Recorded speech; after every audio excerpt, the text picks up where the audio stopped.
Hello everyone, welcome to What If Issei becomes the strongest Red Dragon Emperor Part 5. Chapter 22. Pool Party, I guess another one. Issei's POV. It's amazing how selfish some people can be. Mitsuda will always be in the wrong for what he did. Ruining someone's first date to hide what you are. I should have killed him, right? I don't know anymore. I felt a whole bunch of presences with me. It was definitely more than 3. Only Rias, Cherry and Yurei are the 3 people that sleep with me. I used my hands to see with my eyes closed shut. I felt something that was silky smooth. My. Someone moaned. I was surprised, so I tried to get a better feel. I gave whatever I was feeling a squeeze and then I opened my eyes. Come on. Don't stop now. Akeno said in a seducing tone of voice with a smile on her face. Akeno, what are you doing here? I asked her. I looked around. I saw it wasn't just her that was sleeping with me. What's all that noise? Zenobia rose from where she was resting on my bed and rubbed her eyes awake. Zenobia. Wait, why are you naked? I asked Zenobia why she had no clothes on. Morning already? Asia rose from her sleep. Oh. Hey Asia. I see you're also not wearing anything. I said to her. Oh. Is that a problem? Asia asked me, worried if she did something wrong. Well, I paused for a moment, thinking of what I should say. Issei. I see you're wide awake. Rias rose from her sleep and planted her body on mine. Why are you all naked and in my bed? Wait, Kaneko's here too. Well, at least she's wearing something. It's only a bra and panties, but at least she's not naked. I said. Oh. Good morning, Issei. Kaneko sluggishly greeted me. Good morning. Good morning, Kaneko. You sleep well? I asked Kaneko. Yeah. Kaneko answered me. Someone else grabbed onto my arms. Issei didn't forget about Yurei and Cherry, did Issei? Yurei said, holding onto one of my arms as Cherry held onto the other. No. I did not. How could I? Anyways. Sorry about how your first date went, Zenobia. And what you went through as a kid. Has life become easier for you now? I asked Zenobia. Yeah. People have actually been treating me better since they've seen what we've become. Zenobia said, a smile. That's good. Hopefully it'll continue like this for you. I said to her. With you here, everyone will be good. Zenobia said as she kissed me on my neck, giving me a hickey. I have a total of 7 girls that want to sleep with me. That's a dream, isn't it? I'm too lazy to get that off of me. Come on. Let's get out of here. I said, letting everyone off of me. I'm Skip. After we all ate breakfast and dressed in our usual attire for the day, we headed to school. But we weren't going to be learning anything today. Damn. This pool is so dirty. And does it stink so bad? Cherry asked, commenting on how the pool looked and smelled. That's because it hasn't been cleaned since last year, Cherry. Akeno answered Cherry's question. We have to clean this. Why does the Occult Research Club have to clean the pool? Zenobia asked. It would usually be the job of the student council. But since they helped us fight Kakabiel, I volunteered to do it. In exchange, once the pool is clean, we get to take a dip into it before everyone else. Rias explained to everyone. Really? I guess if we're going to clean it, we might as well be a little creative with how we do it. Come on, you two. You know what to do. I said to Yurei and Cherry. They nodded. They put their hands out towards the water and they summoned 4 sharks in the dirty pool. These sharks were about the size of a great white. Why are there sharks in the water? Asia asked, terrified of the sharks. One of the sharks swam up to me. Everyone else was afraid of the shark, so they backed away to the wall. I went up to the shark to pet it. Relax. These sharks are here to help us. These sharks are specialized sharks. Their main functionality is to clean the water they swim in. I mean, look at how dirty the pool is. Come on, Asia. Pet the shark. It doesn't bite. I hope. I said, trying to scare her a little bit. No. It's scary. Asia said, running behind Rias for cover. Fine. I sighed. Alright, sharks. You know what to do. The shark got back into the water and swam around with the other sharks. Everyone was amazed at the sharks. Wherever they swam, the dirt would be picked up out of the pool. Wow. That's cool. Kiba said, complimenting the sharks. Right? I said to him. After a while of watching the sharks, the pool was officially clear of any dirt it once had. What? But how? Zenobia wondered as the sharks then disappeared. Don't worry about it.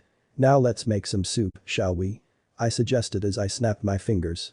The pool's water then turned into a kind of mixture you'd see in a soup. I then summoned a huge wooden spoon and got to stirring the pool. Yurei and Cherry assisted me by putting various vegetables inside of the mixture. Okay. How big would you like your bowl to be? I asked everyone, playing a joke on them. Come on, Issei. Now's not the time for that. We'll eat at home. Take this more seriously, please. Ria said to me. Fine. I sighed. I opened a magic circle to the void and used magic force to let all the soup water and ingredients for later. I opened up my hand and water started to pour back into the pool, making it look clean once again. I'll just add the sharks. They don't bite. I said as I snapped my fingers and sharks suddenly appeared once again. No. No sharks please. Asia screamed. Okay. Fine. I'll get rid of them. They don't even bite. I said, muttering that last part to myself. I used my magic to make the sharks disappear. There. Now the pool's clean. What now? I asked them. Well, now we get ready so we can swim obviously. Ria said with a smile. Everybody nodded and headed to their respective changing rooms. Me and Kiba were the only guys in the club, so we headed to the men's change room. We had our backs turned to each other as we changed. Hey Issei. Kiba began a conversation. What's up, Kiba? I asked him as I was putting on my swim shorts. I never got to say thank you for saving us from Kakabiel. Kiba said to me. Yeah. You're welcome, I guess. I was doing it because he hurt you. Even though I knew it a long time ago, he told everyone that God was dead. He saw me and thought he could just use me however he liked. What a fool. I monologued. Yeah. I guess you're right. Watching you beat Kakabiel with such ease made us look so weak. Kiba said to me. Come on. You guys aren't weak. You're just a whole lot weaker than me. That's really it. I said back to him. That's one way to insult us. Kiba laughed. Come on, Kiba. You know I didn't mean it like that. I said to him. Come on. Wanna see who can swim the fastest? Just for fun? I asked him. Sure. Why not? Kiba said as we fist bumped each other. We met each other and the start of the pool. The girls had not finished changing yet, so me and Kiba had plenty of time. Alright. First one to do 10 laps from there and back is the winner. Sound good? I asked him. He nodded and did a little bit of stretching before starting. I didn't need to do any stretching. Alright. Go. I signaled for the match between us to start. Both me and him jumped into the water. I decided to let him keep up with me for the first 2 laps. After that, I made it very noticeable that I was speeding up. I was swimming up to 80 miles per hour. I left Kiba in the dust or water. What? How do you do that? Kiba said to me as he continued swimming at his normal pace. I just do. I answered his question. What's going on here?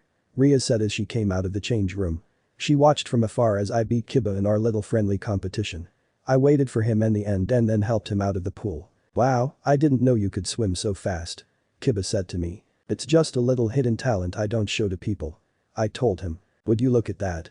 My little pawn and my little knight are having a little competition. Ria said as she walked up to me and Kiba. Come on, Riaz. We're just having a little bit of fun. I said to her. Well, as long as no one was hurt. Ria said to me. Issei. I have a request. Ria said to me. What will it be, Riaz? I asked her, waiting for her to tell me her request. It became obvious what her request was as soon as I saw Akeno walk out of the change room. Akeno made sure to stand right beside Riaz. Whose swimsuit looks better? Riaz asked me. I'd upload the images, but I got flagged for them. So, well shit. They've stunned me. This is probably the first time I've ever been stunned like this. Both of them just look so good. Ria's approach for all white really works for her. And Akeno's bra just looks like it's about to let her breasts out at any given moment. My, Riaz. I think we've stunned him. He can't decide. Akeno smiled. It's a tie. You both win. I confirmed as I grabbed them by their breasts and brought both of them to each side of me. Oh my. Is that the only part you're interested in, Issei?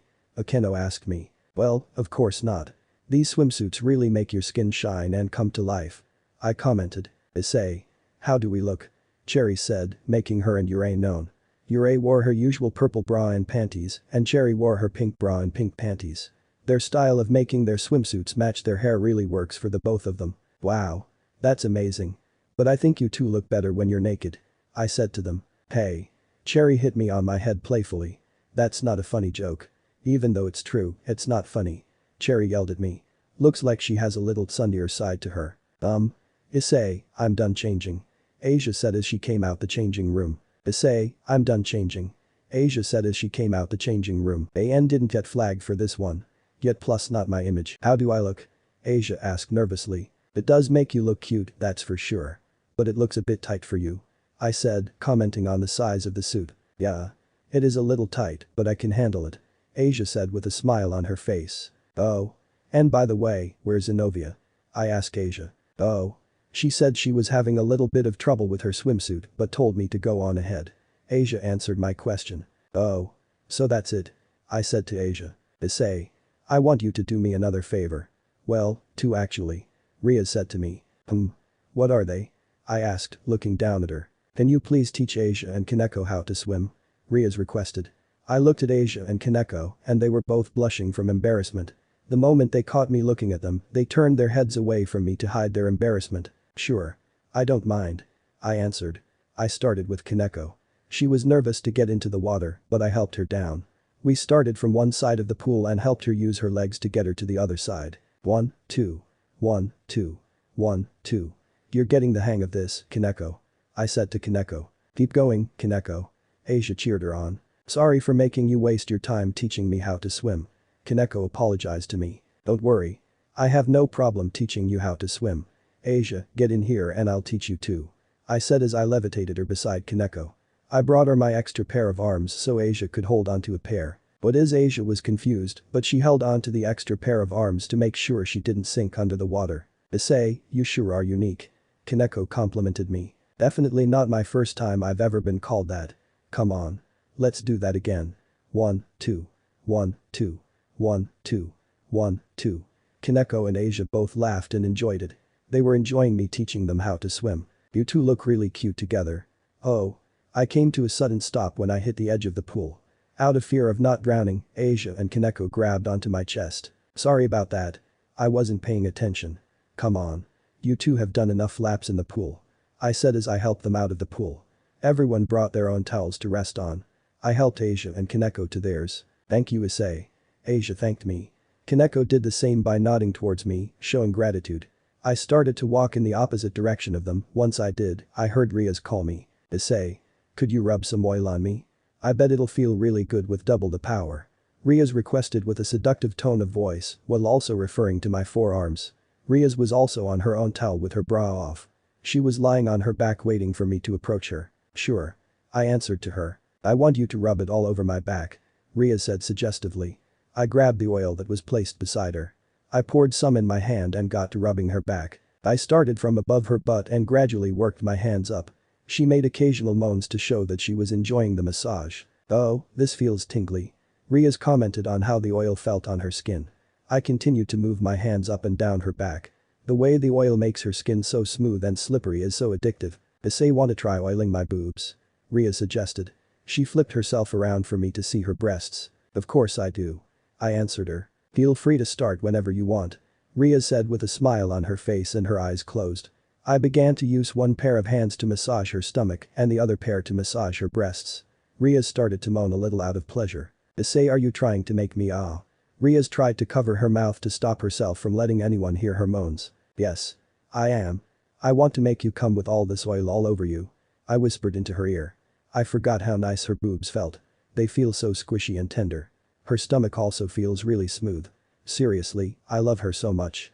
She's so kind and beautiful and I can't get enough of her. I say please not here, Riaz moaned as I continued to massage her breasts and stomach with oil.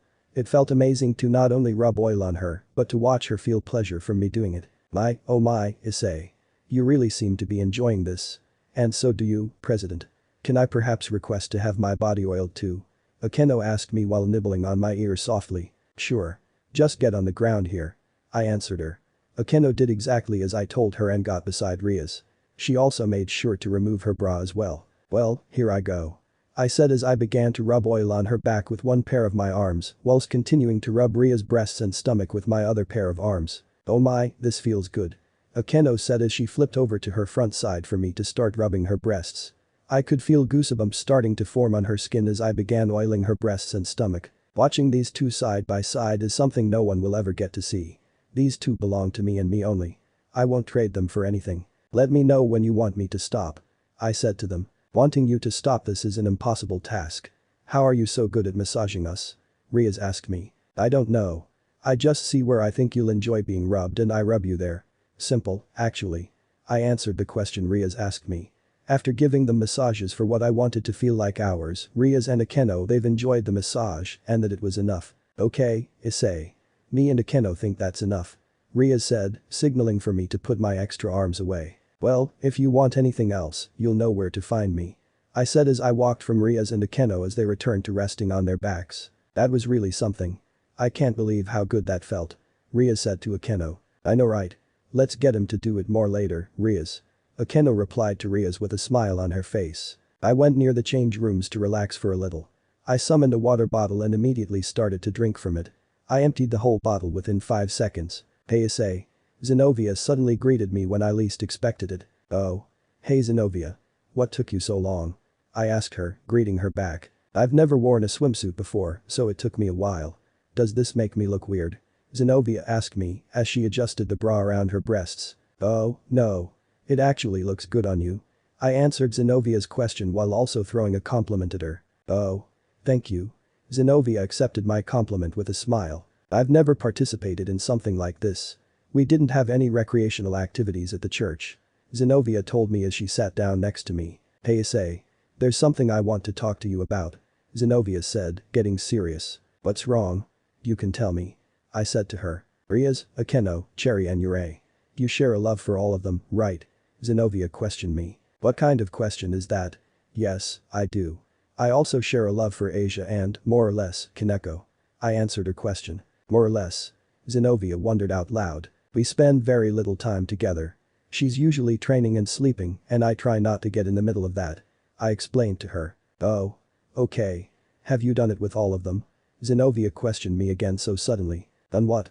I asked her, even though I knew what she meant. Hex. Have you had hex with them? Zenobia asked me, simplifying what she meant to ask me. Only Rias, Akeno, Yurei and Cherry.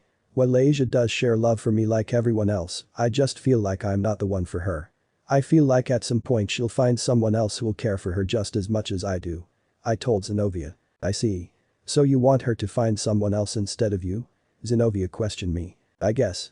I answered her, not really caring about the subject. Issei, I have a favor I would like to ask of you. Zenobia said to me. What is with everyone asking me for favors? I thought to myself. Sure. Name it. I said to her. Would you please make a baby with me? Zenobia requested. What? Come on, Zenobia. Now's not the time for jokes. Let's just enjoy ourselves while we're here. I brushed off Zenovia's request as a joke. She then mounted my lap. I'm serious. Zenobia said to me. Zenobia. What's wrong with you? I get that you went through a lot, but what are you trying to get out of me? I asked her. Your seed. Zenobia answered me with a straight face. I guess I walked right into that one, didn't I? I thought to myself. I sighed at what I was being put into. It seems she wants you, partner. Drake suddenly spoke to me. I sighed and grabbed Zenovia's arm. Come on. Follow me. I told her as I dragged her to where a room behind all the change rooms was. I threw her against the equipment inside and she hit her head. Ow, Zenobia said as she rubbed the back of her head from the pain. So what's your problem? I thought we were cool now. You know? I asked her. Well, my sole purpose used to be to serve God, but when I found out that he was dead, all of that was lost. While you were busy hating me, I was asked president about it. Zenobia explained to me with a mention of Rias. Rias? I wondered out loud. Devils possess desires, grant desires, give desire and seek desire. Follow your desires. Is what she told me. I decided to try and have a more womanly goal. To bear a child. After witnessing you completely destroy Kakabiel, I took high note of the strength you possess. Zenobia told me. You are also a dragon. And a strong one at that. That alone makes you a suitable mate for me. I only had one problem. Zenobia paused for a moment, waiting for the silence to catch my attention before continuing. You despised me. I knew if I were to ask you, you would say no. Or probably kill me. Zenobia said to me. That's true. I can 100% confirm that. I said, confirming what she said. I had no one to turn to. And then he came along. Zenobia said with spite in her voice. Oh. You mean I guessed. Zenobia nodded, meaning I knew who she was talking about. I thought I could do it. Despite you putting me down so much, saying that I'm the absolute ugliest person you've ever met, I got a date with someone I thought liked me. We went on a date. We played games, ate food, chatted, talked about each other's personal interests, the normal things you'd expect for a date, Zenobia explained to me. Then like the idiot I was, Zenobia said before I cut her off. I corrected her as I sat down onto the floor. Shut up. Like the idiot I am, I went to his house and found out that he was using me. Zenobia said with a straight face. That's what happened, alright. Then I broke Mitsuda's legs and I was cut off by Zenobia. Don't say his name. Zenobia raged at me for saying Mitsuda's name. Okay. Sheesh. I won't. I told her to make her calm down. Zenobia settled down and went back to her usual straight face. Quite a story you've got there, huh? I said to her. That's why, I humbly ask you, Red Dragon Emperor, Issei Hyoudou. Please procreate with me. Zenovia pleaded to me as she unclipped her bra and let it drop to the floor, revealing her breasts. No. Listen, Zenovia. I know you may not know where to go or what to do with your life now. But this is not the answer. This isn't what you want. I said to her. Yes it is. I want this. I want to have your baby and care for him. Zenovia said as she inched herself closer to me. Are you even prepared to be a mother? Do you have what it takes to care for an infant? Do you know that you'll have to quit school? You'll have to get a job you'll probably hate. All for a baby. Tell me, are you prepared for that? I asked her. Gosh, I hate acting like this towards people. Oh well I don't know. Zenovia was stumped. She didn't know how to answer. She thought all she had to do was let me get her pregnant and that was it. Well, let me tell you something. I began as I used my magic to levitate her onto my lap. When you are ready, I'll be waiting for you. I whispered into her ear and then suddenly gave her a kiss on her lips. This was probably the last thing she was expecting. Zenovia's eyes went wide. Why he's kissing me, why? Zenovia thought to herself. Zenovia decided to kiss me back after a few seconds. She was quick to indulge in the kiss as much as she can. I ran my hands through her hair as she pressed her body against mine. I instinctively grabbed her breasts, earning myself a moan from Zenovia. This continued on for several minutes. The more I rubbed her breasts, the more she moaned. She also started to dig her nails into my shoulders. What are you two doing in here? Riaz asked us. Our lips parted immediately upon noticing her arrival into the room. Oh President. This is it's not what it looks like, I promise you. Zenovia said, waving her hands in front of herself frantically to cover herself. Issei, were you kissing another girl? Cherry asked with irritation in her voice as she walked over to me. When will it end? Yurei asked me as she suddenly appeared from behind me. I don't know. There could be a lot more girls to come. I said to them. Come on. Let's go. Cherry said as she grabbed me by my arm while Yurei helped her by pushing from behind. No more girls for Issei. Yurei said to me. While I was being pushed out of the room, Riaz and Akeno walked into the room. So, Zenovia. What did he say? Riaz asked her with a smile. Oh. He said that I wasn't ready for a baby with him. Zenovia said as she looked down at the ground. That was your desire? Riaz asked her in a humorous tone. Zenovia looked down at the ground as Riaz started to laugh. But Riaz wasn't laughing at her. Oh, my. Looks like we all have the same desire, don't we? Akeno said as she covered the smile on her face with her hand. Wait, what? Zenovia looked up at them. Riaz calmed her laugh down and got down towards Zenovia's eye level. There's nothing wrong with that. After all, we all want the same thing. Riaz said to Zenovia as she held her hand up, showing a ring on her finger that symbolizes our relationship. We all want to have Issei's child. Akeno smiled. He kissed you, right? Riaz with a smile, asked the now embarrassed Zenovia. Yes. He did, Zenovia answered, talking slowly. He doesn't just kiss anyone, you know. It probably shows that he's accepted you. Riaz explained to her. But enough about this. Come on. Let's head back to the room. Riaz said, holding her hand out towards her. Zenovia took her hand and got up off the floor. Time skip. The entire club was in the room. After being able to use the pool for a while, we all got tired and decided to head back to the room for a while and just relax for a while before heading home. Hey Issei. Did you like everything you saw at the pool today? Cherry asked me with a grin on her face. In terms of girls in swimsuits, yes. You all have your own style and I like that. I said, answering her question. Hee. Good to know. Cherry replied back to me before snuggling her head into my chest. Yurei would soon join her in burying her face in my chest. Oh, gosh. Why are you two like this? I asked them. Because of you. That's why. Now let's just stay like this. Cherry whispered to me. As they were snuggling up against me on the couch, I could notice a few stares coming from the people in the room. This happened a lot, no doubt, but these particular stares felt a lot more uncomfortable. I looked around and noticed that Riaz, Kaneko, Akeno and Zenovia were all stares. While I was thinking about everyone staring at us, Kaneko approached me. I guess she was going to ask me a question. Issei. Kaneko said my name while twiddling with her fingers. What's wrong, Kaneko? Do you need something? Anything you want? I asked her, letting her know that she could ask me anything without the need to be nervous. While I was wondering if I could, Kaneko was suddenly interrupted by a huge magic circle opening in the middle of the room.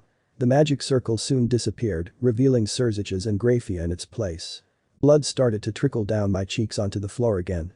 I gently pushed Yurei and Cherry off of me and summoned my trusty sword Denzel in one hand and my magic pistol in the other. Oh? Wasn't expecting to see you here, Red Dragon Emperor. How are you doing? Surziches asked me, approaching me with a smile. He's putting on an act. He thinks I forgot what happened that day. They set me up. They trapped me. They tortured me. I put the sharp point of my sword to his neck and pointed my pistol towards his head. Everybody was gasping at the scene that was taking place. Oh, my. If it isn't the late Lucifer. Drake made himself known. Issei. Drop your weapon. I'm sure he isn't here for a fight. Just talk with him, please. Why do you always resort to violence when someone you dislike appears? Riaz yelled at me. Talk with him? Don't be ridiculous. Merely talking with someone like him is a waste of time. You can do what you're going to do, Riaz. I'll see you at home. Come on, you two. We're going home. I said in my usual cold and quiet tone of voice. I put my weapons away and Issei and Cherry hopped onto my shoulders. Don't think you'll be forgiven by my partner for what you did to him, Lucifer. You're going to have hell to pay. Drake warned him. I used teleportation magic to get us home this time. I wanted to be out of there as soon as possible. Gosh. What's with him? He always has such versatile behavior. Anyways, hey brother. What brings you here today? Riaz greeted Surziches. There he is. I see you have the possessor of Durandal added to your peerage. Surziches pointed out, referring to Zenobia. My name is Zenobia Quarta. I am a knight of Riaz Gremory and the possessor of the holy sword Durandal.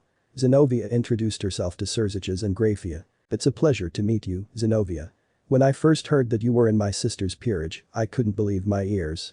Surziches smiled. I promise to be of use to her as much as I can. Zenobia bowed toward Surziches. Brother, is that the only reason you've come here? Riaz asked Surziches. Don't tell me that you don't know. Parents' Day is coming up. Surziches reminded his sister. Wait, does that mean? Riaz thought out loud, hoping it didn't mean what she was thinking about. I want to see my little sister in her studies. Surziches revealed to Riaz with a smile on his face. Riaz grew slightly irritated. Time skipped. I was in my bed with Issei and Cherry. Call me creepy, but I was just sitting in between them watching them sleep. Seeing them sleep so quietly and peacefully puts me at ease too. They do surprisingly good in school. So good that their grades have in fact surpassed my own. Well, I have the power and knowledge to ace each and every one of my classes. I just stopped trying in school. You two are soon going to have your own lives, right? Soon, you'll leave me behind and find your own lives. Life is good is how I believe that quote goes. I sat beside them talking to myself. The blues got you down, partner? Drake asked me. I don't have emotions, Drake. I can't get the blues. I'm just having deep thoughts. Don't get them mixed up. I told Drake. I see. My bad then. You realize that these two aren't ever going to leave you, right? You gave them rings and jewelry that symbolize how deep your relationship with each other is. Drake reminded me. I guess you're right. How could I forget about the promise we made? I asked myself. No clue, honestly. Drake said to me. I have no clue what the world has in store for me. But I have something very big in store for it. I monologued to myself. After I finished talking with Drake, I heard a conversation going on downstairs in the house. Sorry, you two. I promise I'll be back. I made a promise to them as I kissed both of them on their foreheads before leaving the room. As I made my way downstairs, the only voices I could recognize were Riaz, Akeno's, and my mom and dad. And then there was him. As I made myself known to everyone in the room, I got a good look at everyone I was looking at. Oh. Issei. Have you met Riaz's brother? He's so kind. He even brought us some cooking utensils. My mom said, holding up a couple of pots. I left the room for a moment and everybody looked at each other, confused and worried. What's wrong with him? My dad asked. I don't know. He always acts like this. Riaz answered my dad's question. Their confusion would soon turn into worry when everyone saw me walk back into the room with a metal baseball bat. I had to hide my blood tears from my mom and dad because if they saw me like that, they'd ask questions that I don't want to answer. What are you doing in my house? I didn't invite you here. I asked in a quiet tone of voice, giving everyone chills down their backs. Issei. We invited him in here. Put your bat away. That is no way to treat a guest.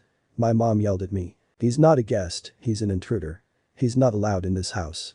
Now, Surziches. I'm going to give you to the count of 3 to get your ass out of my house. If you don't, you'll be receiving multiple concussions. I said as I twirled around my bat. Issei.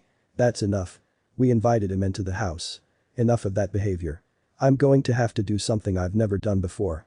My mom was enraged at my behavior towards Surziches. Even though I'm perfectly within reason to be mad at him and the leaders of the supernatural. That includes Serafal. While she was against it, she still participated in it. What are you going to do, Mom? I asked her with curiosity cruising through my mind. You're grounded. Go to your room. Now. My mom roared at me. My mom and dad were shaking. They had never done this to me before. It didn't hurt me in any way to hear this. After all, I did sort of have it coming. Fine. I'll go. I dropped my bat on the floor and began to walk up to my room, and I slammed the door behind me. Did we do the right thing, honey? My dad asked my mom. He had a bat and was going to hit him. He could have killed him, right? We're not bad parents, right? My dad comforted my mom as she questioned her parenting skills. Everybody was confused and shocked at what just happened. I'm Skip. It's the first time I've ever been grounded. Surprised it didn't happen any sooner. I stayed up there for the rest of the day. My mom called me down for dinner, but I didn't listen to her. I just stayed in my room. On my bed. Admiring two girls who sleep right next to me sleep. Soon, nighttime came. Everybody was getting ready to sleep. Riaz walked into my room with a bowl of soup in her hand. Hey. Riaz said as she closed the door behind me. My attention was now on Riaz. She got into on top of my lap and began to feed me my soup. Here. Ah. She signaled for me to open my mouth. I did as she told me to and she put the spoon of soup into my mouth. As she pulled the spoon out of my mouth, it revealed that the soup that was on it was gone. Riaz giggled and smiled, satisfied that she was feeding me soup. Sorry your parents grounded you, Issei. But you have to realize that you can't just pull out a bat on my brother. And you two will have to come to like him at some point. Riaz said to me. Absolutely not. Drake asserted his opinion. Exactly. There's no point. Those hickbags that you call leaders put me on trial for crimes that were irrelevant. They wouldn't even try to hear me out. And they had Valerie tortured during the trial. And don't you dare try to act like you don't know what I'm talking about. The trial was broadcasted everywhere.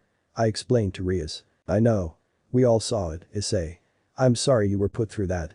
Riaz apologized to me for what happened during the trial as she interlocked our arms with one another. So, what happened? I asked Riaz. Riaz didn't know what I was talking about. When I left the room, what did you talk about? I asked as I grabbed the bowl of soup out of her hand and slurped down all of the soup. Well, he told me that he wanted to host the meeting of the three factions in the occult research club room. Riaz told me. Oh. I said as I slurped a bit of the soup juice that landed on my cheek. Is that a problem? I asked her as I continued to eat the soup. Well, no. But he also said that Parents' Day is coming up. And that him and father were going to come to the school. To watch me study. Riaz muttered the last part of that sentence. Well, whatever happens. I don't care. As long as you're not hurt by it, I'll be fine. I said to her. Anyways, are you ready to head to sleep? I asked her. Yes. I'm ready. Riaz answered my question. She put the blanket over all four of us and as we were about to head to sleep, someone opened the door. Riaz. I saw you walk in here, can I have a favor? Serzich's words slowed down as he looked at what was happening. Riaz wasn't wearing any clothes because she couldn't sleep with clothes on. Ah. Brother. What are you doing here? You're supposed to knock first. Riaz said as she covered herself with a blanket to cover herself from Serzich's. Sorry. My bad. Oh. I didn't realize you slept with the Red Dragon Emperor. Serzich's smiled. You couldn't have come in here just to embarrass Riaz. What do you want? I asked him. I was going to ask Riaz if she could let me have a chat with you. Just a quick one. Serzich's said, emphasizing that it was going to be a quick chat. I sighed. Riaz. Could you leave the room for a moment? I requested. No. I still don't trust you two to be alone in a room together. I know for a fact that you two are going to try to hurt each other. I'm staying right here. Riaz said as she peeked her head out of the blanket. Look. I promise that I will not hurt him. As much as I can't stand him, we promise not to hurt him. Okay. It'll only be for a moment. Right, Serzich's. I asked him. That's right. Just a quick chat. Serzich's confirmed. Fine. I'll trust you, Issei. But if you lie to me, I'll never sleep with you again, got it? Riaz muttered under her breath. Yes. I got it. I assured her. I gave her a kiss on her forehead and used my magic to give her a red robe to cover herself. Oh. Thanks. Riaz thanked me for the robe as she walked out of the room. She looked back at me and her brother as she closed the door behind her. Serzich's turned towards me and I turned towards him. There was a long silence before one of us began to speak. Just so we're clear, the only reason I haven't killed you is because you're Riaz's brother. I don't think you're worth keeping alive. If it were up to me, I would have killed you long ago. I stated. Serzich's nodded when I finished his statement, meaning he was paying attention. What exactly do you want? I finally asked him. I just wanted to have a little talk with you. I also wanted to ask you a few questions. Serzich's revealed. Okay then, I guess. Let's start then. I said to him. My first question will be what are you to Riaz? Serzich's asked me. I knew that this question was coming. Well, if you're wondering. Riaz is my mate and I allowed her to take me into her peerage, so I'm now her pawn. I answered his question. Allowed her? He asked me. A long time ago, she tried to reincarnate me into a devil so I could be a pawn, or pawns technically, for her peerage. It failed because the pawn piece she had couldn't handle the power I have. So I made her a little present of my own, and now I'm her pawn, and she's my king. I explained to him. Oh. I see. Do you love her? Serziches asked me. What kind of dumb question is that? Yes, I do love her. And yes, we've done it, if you're wondering. I answered his question while answering another thought he had. Oh. Okay then. Serziches said. If you're wondering, no. I've never tried to hurt her. I would never try to do something like that. I told him. That statement seemed to put him at ease. Okay. I just have one more question for you. Serziches said as he pulled out a card from his clothes. He threw the card my way and I made sure to catch it. What do you know about that? Serziches asked me with a serious tone of voice. Don't recognize it. I said as I threw the card back to him. The card slid on the floor and stopped sliding when it hit Serziches' feet. Really? You sure you don't recognize it? Serziches asked me. What if I said I did? I answered him with another question. Then I'd like to talk to you about it. Serziches answered my question. Okay. I do recognize it. Now, how did you get your hands on it? I asked him. This might be hard to believe, but Riaz gave it to me. Serziches answered me. I see. You know why she used it, right? That loser couldn't accept his defeat. You saw how the battle went down. I gave to her in case of an emergency. Like if someone were to cheat. You know that they were guaranteed to win. I know you watched the rating game. I said to him. I did watch the rating game. I learned that you hand out harsh punishments to people you dislike. I'll make sure to keep that in mind. Serziches said with a smile to go with his laugh of nervousness. I helped her win because she deserved to be with someone she loved. That person she loved just so happened to me. I said to him. That is true. Back then, we tried to catch you before you became dangerous. As Riaz was regaining her consciousness, she muttered your name. Just thought that you should know. Serziches revealed to me. Oh. That's cool, I guess. I said. That's about all the questions I have. Have a good night. Serziches said with a smile. He made sure to close the door behind him. After a few seconds, Riaz came running into the room. Issei. She jumped towards me. I used my magic to slow her fall and land her gently on my lap. Riaz. Is something wrong? I was suddenly interrupted by Riaz smashing her lips together with my own. It was surprising, but I made sure to kiss her back. This went on for a while.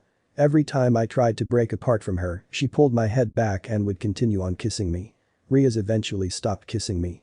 Her robe was loosened, so it slid off of her, revealing Riaz in her birthday suit. Riaz, I whispered her name. Issei, she whispered my name. We put our foreheads together and stared into each other's eyes. I put the blanket over us, and we made sure to stay like that for the rest of the night. I'm Skip. I'm now at Cow Academy.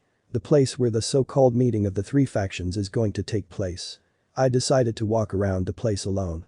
While I always enjoy the girls' company, a man needs to know when to take some time for himself. I walked around with my hands interlocked behind my head. I walked around, thinking about the future had in store for me and some of the worst situations that could happen.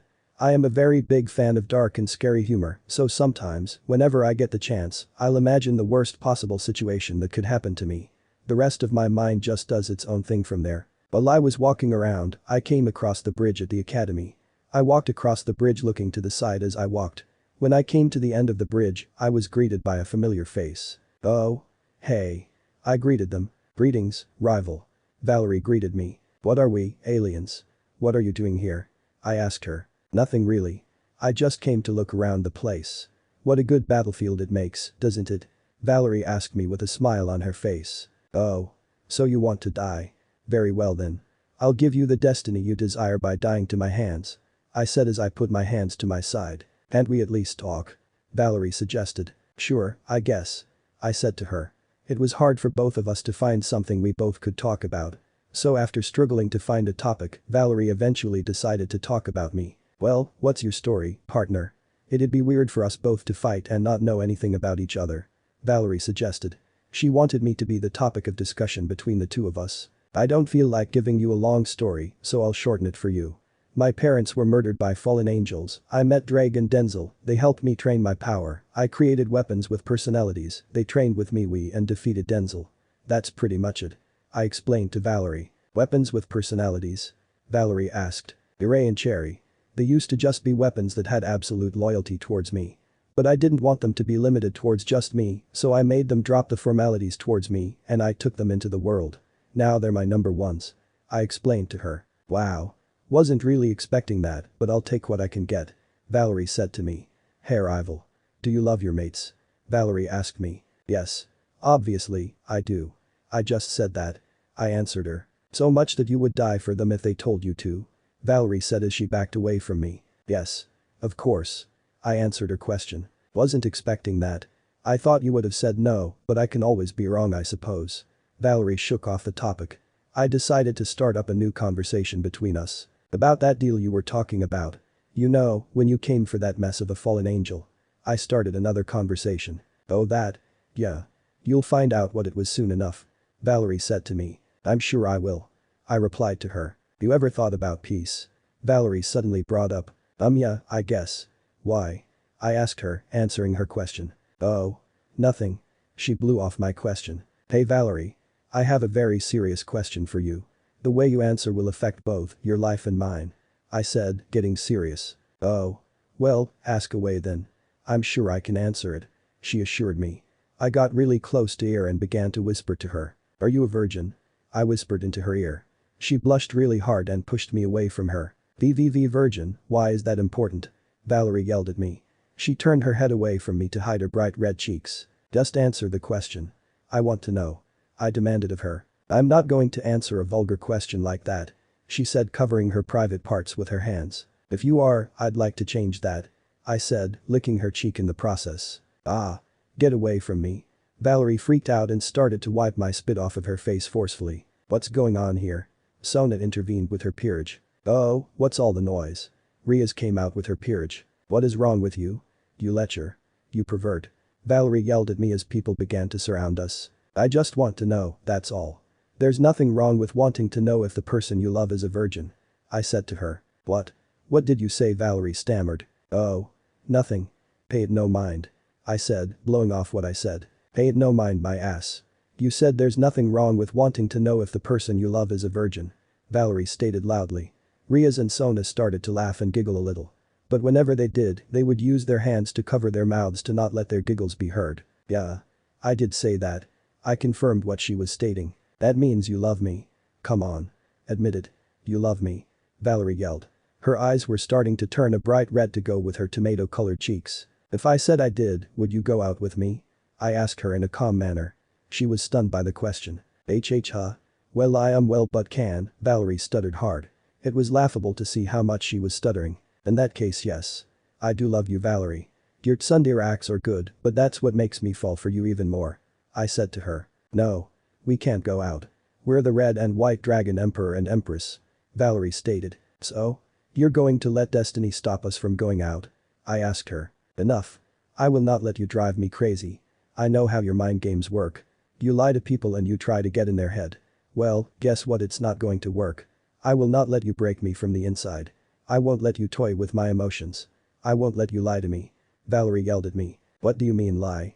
Everything I said was true. I said to her. Wah really? Valerie asked me with a bit of sparkle in her eyes. Yes. I'm not lying. I assured her. Valerie. Snap out of it. Albion roared, getting Valerie back to her senses. Yeah. I'm back. Valerie said. Greg. Control your host. Don't you think he's getting out of control? Albion yelled. Come on, Albion. He's just having fun with her. Ha ha ha ha. Drake laughed. Alright. I think I've had my fun. Run along now Valerie. Before people start calling the police. You were screaming really loudly. That could raise some concerns. I said to her. She nodded and then used her teleportation magic to get herself out of there. As I was about to leave, I noticed both the Occult Research Club and the entire student council were staring at me. What? It was just a simple question.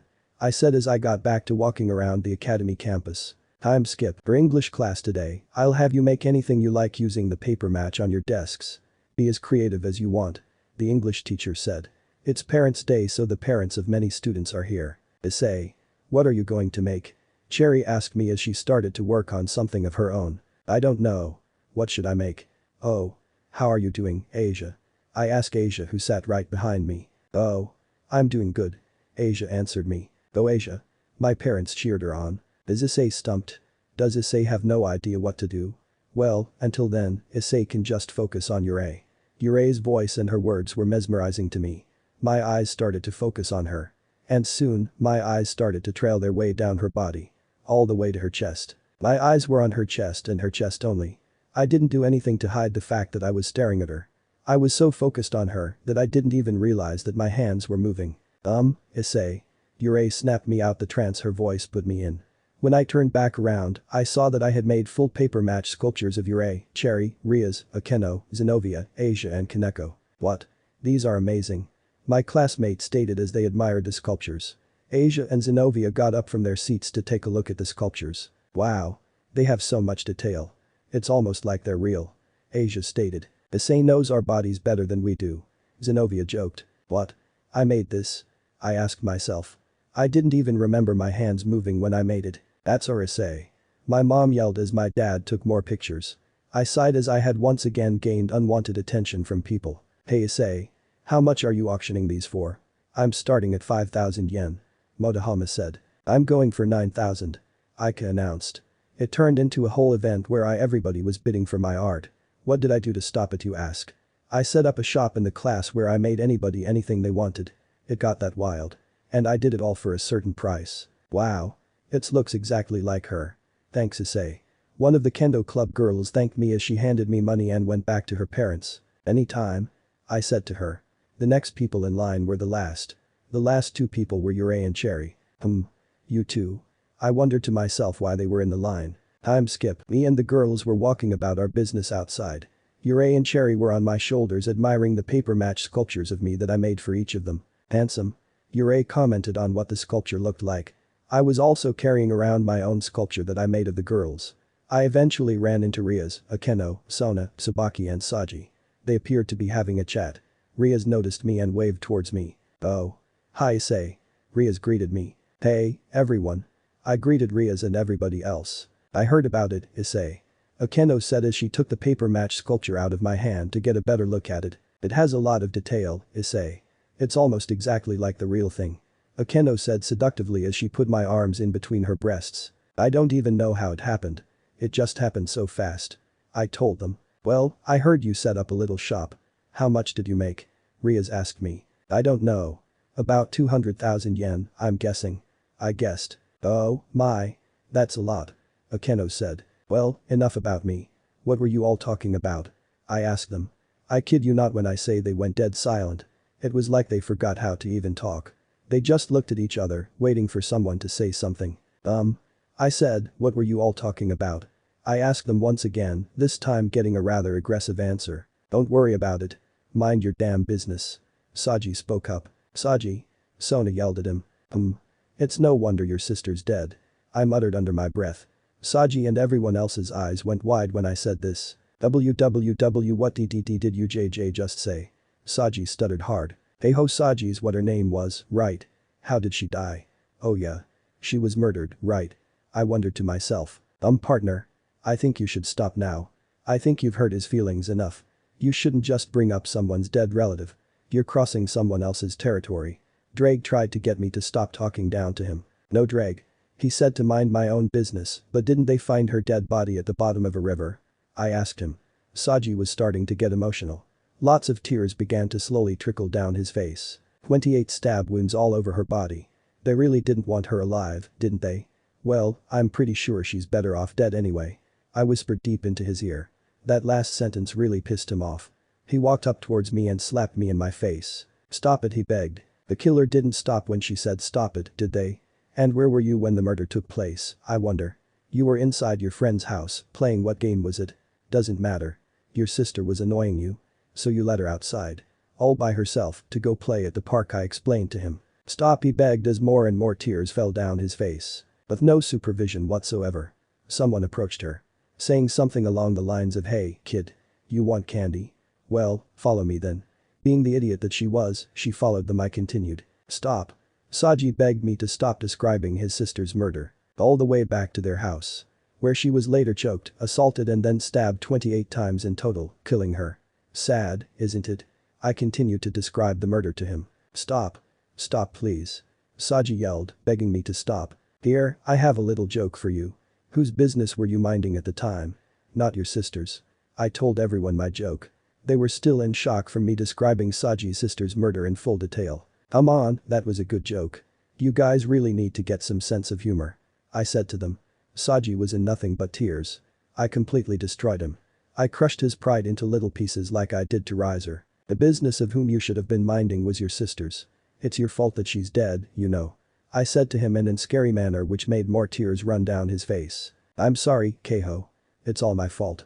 It's all my fault. I shouldn't have never let you outside. I'm so sorry you would have been in middle school by now. Saji apologized for forgiveness from his deceased sister. And why am I saying she's dead? There are a lot more words that I can use to describe her state. She's dead. She's deceased, gone, fallen. She's hit her expiry date. She has departed from life. She's now perished. Lost. She's passed on. She's passed away. She was slain. She was slaughtered. She was killed. She was murdered. There are just so many words that I can use. I was interrupted by receiving another slap to my face. Issei. How could you be so insensitive?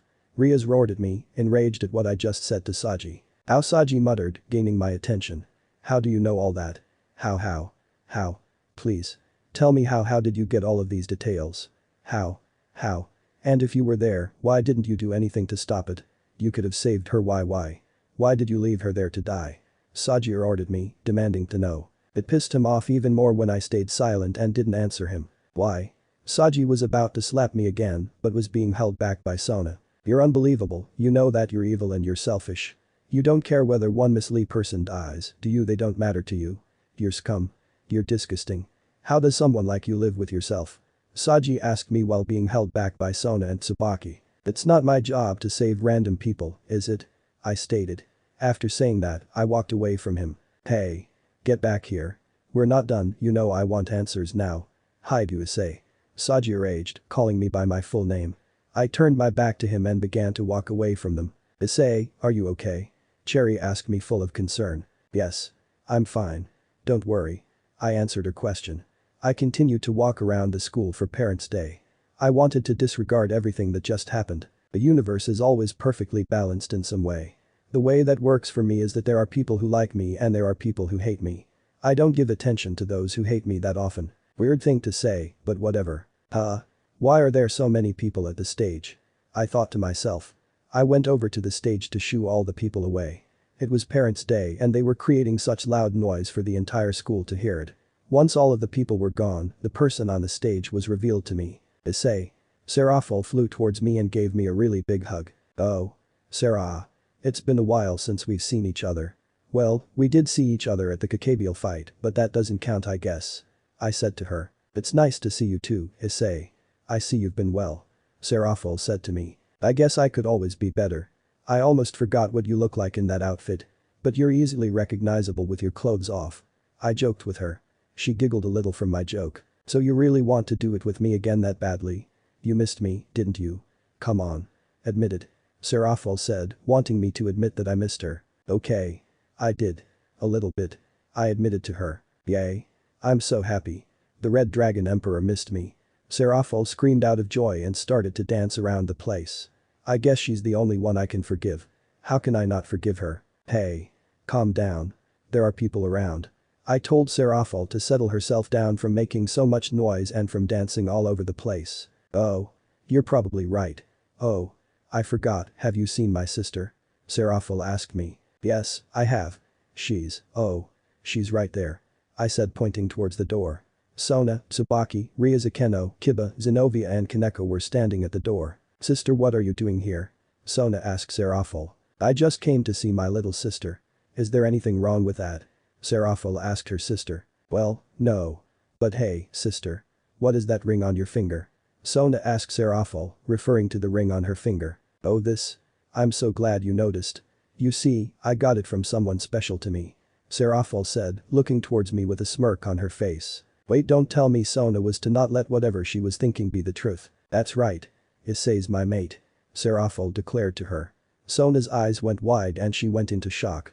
I walked towards her to help her up. Hey Sona. I guess we're a family now. Right. I asked her. Maybe one day we can all have a threesome with Issei. That's right. Two sisters having the same partner. I'm sure Issei won't mind, right? Serafal said looking in my direction. I don't mind. I answered Serafal's question. No. I can't take this anymore. Sona declared as she ran in the opposite direction of her sister. Wait Sona. Where are you going? Wait for me. Wait Issei. You ever thought about peace? Serafol suddenly asked me. Huh? I guess I answered her. That's the second time I've been asked that question. Don't you dare run away from me, Sona. Serafol demanded as she ran after her sister. No. Get away. Sona yelled to her older sister. No way. I'm never leaving you. Serafol yelled as she continued to run after her sister. Well, that was weird. A threesome, huh? I thought to myself out loud. What was that about? Riaz asked as she and everyone else approached me. I don't even know. I answered her. I don't even know what just happened. I guess Sarah has some deep affection for her sister. I said. You sure are right about that. Riaz agreed with me. Oh. Father. Riaz said out of nowhere. I looked at the direction she was looking in and saw my parents talking to her father. That's your father? I asked Riaz. Yes. That's him. Riaz answered my question. Her face also started to grow a little blush. Oh. Good to know. I said in a suspicious manner. I walked towards my parents and Ria's father, approaching them slowly. Wow. You were right. He is massive. Ria's father commented on my size. Like I said, this is our only son, Issei. My dad introduced me to him. I put one hand behind my back and shook his hand with the other. I used magic to make my pistol appear in the hand I put behind my back.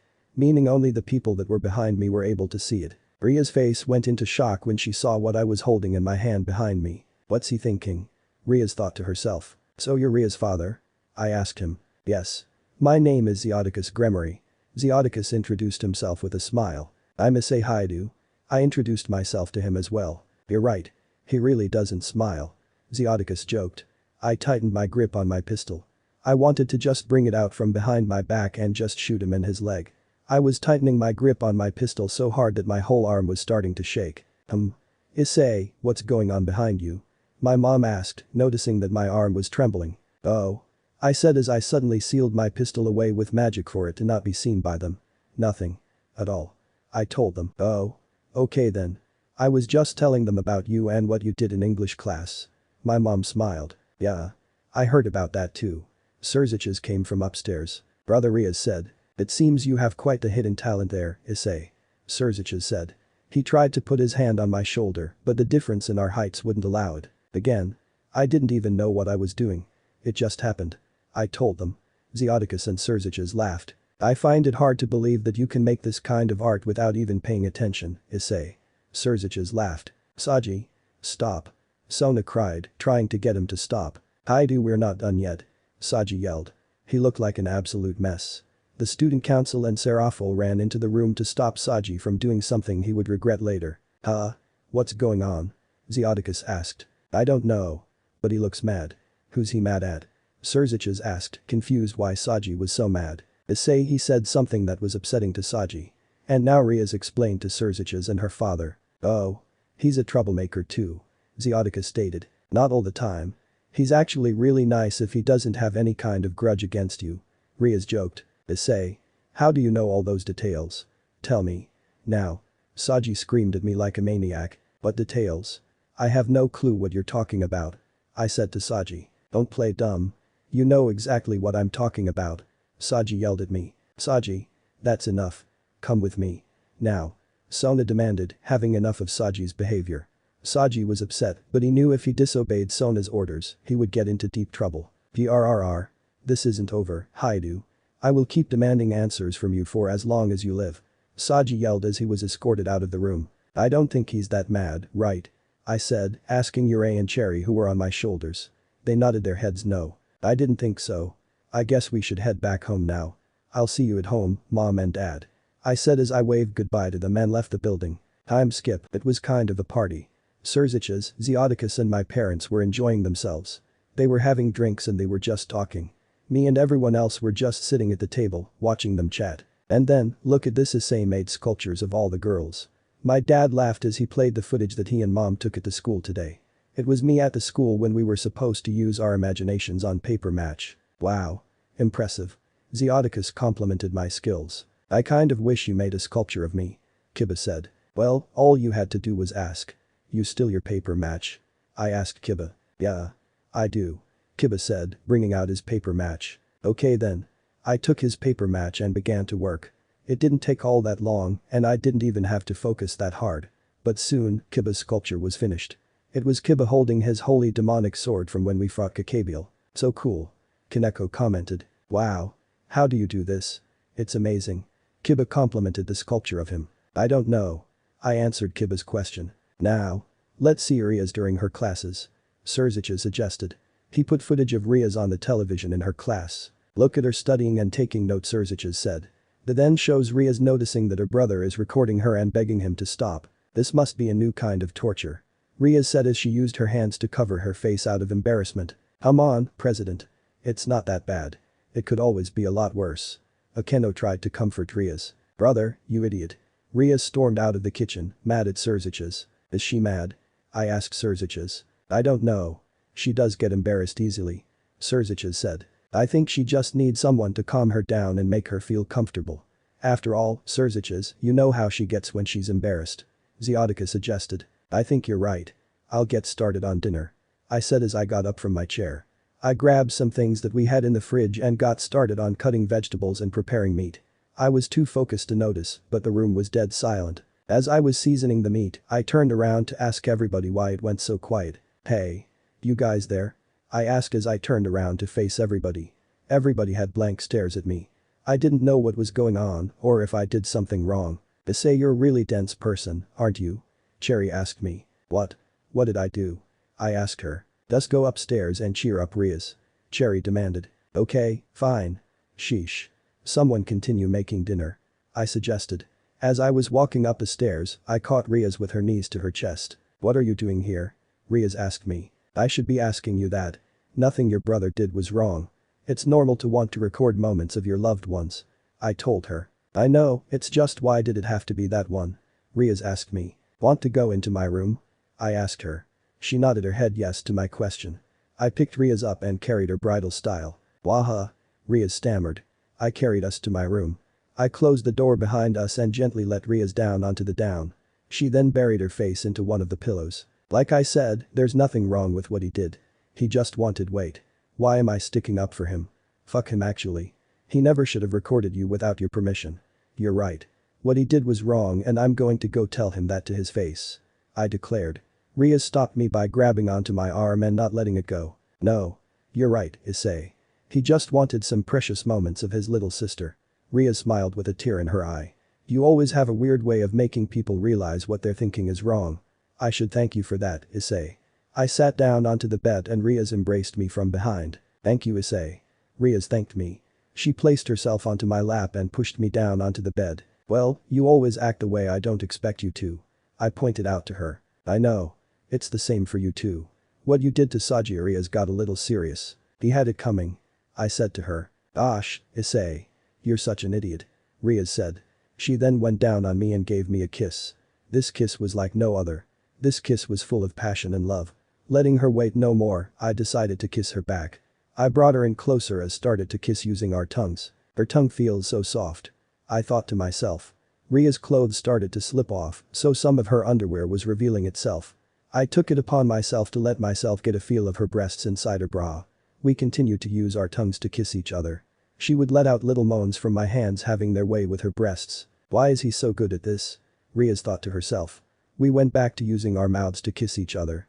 We soon broke our lips apart from each other, leaving a trail of saliva in the process. I always forget how good you taste.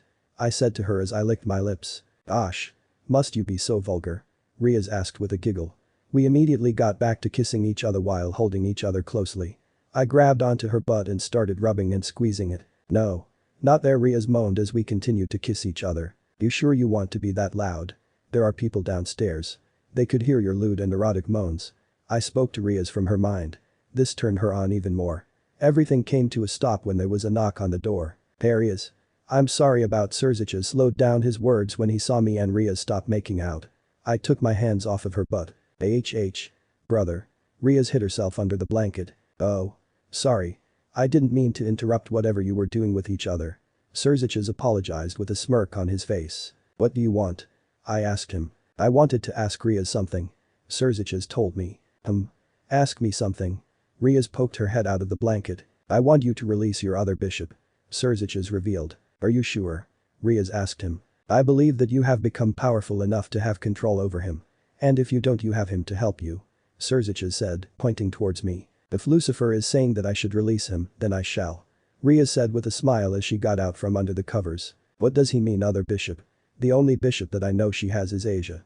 But she had another one before him. Is that the power I was feeling when I was at the room all those times? Well, I guess I'm about to find out who her other bishop is. Chapter 23. Issei meets Gaspy. Issei's POV. Ria's has another bishop. I can't believe I never knew. It's not my fault, I guess. How was I supposed to know that she supposedly had another bishop that she had to seal away? What power could he possibly have that is so powerful? We eventually reached the end of the hallway. There was a door with chains all over it and a lock that determined whether those chains were to be broken or not. Is this it? I asked Riaz. Yes. The seal is broken late at night, so he's allowed to run around the building. But refuses to do so. Riaz explained to me. So he's basically a useless piece? I asked. He actually makes more money than all of us. Well, except you, Issei. Akeno laughed, answering my question. Really? I asked. Yeah. He makes special contracts via the internet. Kiba answered my question. You said that he had to be sealed away because he was too powerful. What was his power? Zenobia asked. The seal's been broken. Riaz announced as the lock on the door opened itself and the chains disappeared from the door. I'm opening the door. Riaz stated. Riaz opened the door and led everyone into the room. The room was really dark. There wasn't much decoration other than a few flowers and vases that were sprinkled in various locations in the room. In the middle of the room, there was a casket. Why is there a casket in the middle of the room? I asked Riaz. That's his resting place. Riaz answered my question. So it's a he then. Okay. I said. Yurei and Cherry hopped off of my shoulders. I summoned a pistol in each of my hands and started to shoot them towards the roof of the room. Issei. What are you doing? Riaz asked me as she and everybody else covered their ears from the loud gunshot noises. Ah. What's that loud noise? I heard a voice scream. It wasn't any of them, so it must have been coming from inside the casket. I crouched down and slowly approached the casket. I took the top off and it revealed a person wearing a Cow Academy girl's outfit. No. Let me stay here. I don't want to go outside. He pleaded. What is he dressed like a girl? I asked Riaz. He also likes to cross-dress.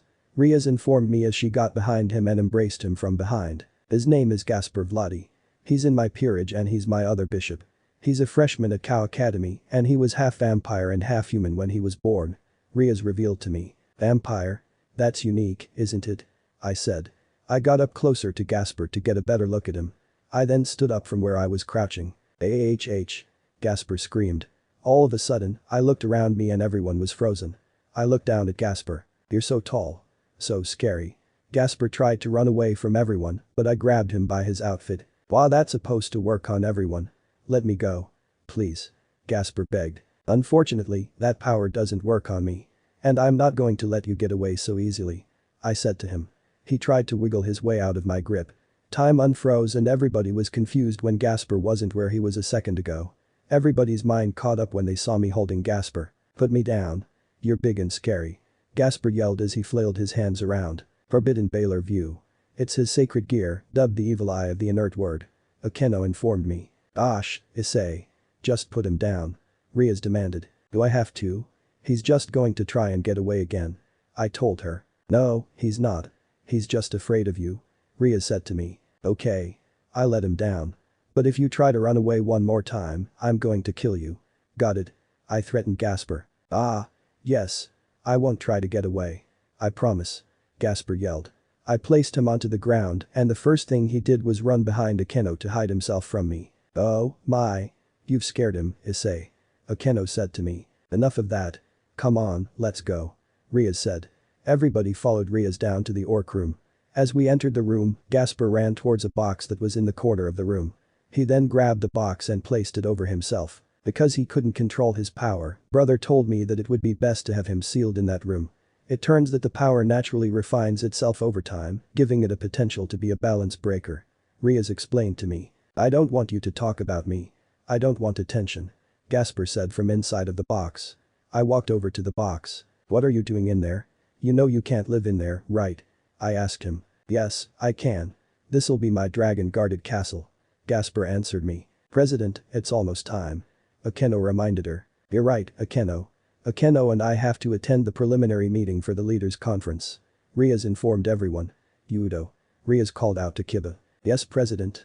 Kiba replied back to her. My brother would like to know more about your balance breaker. You will be coming with me. Riaz informed Kiba. Yes, President. Kiba answered Riaz as he stood up from his spot on the couch. Did I ask you to train Gasper while we're away, Issei?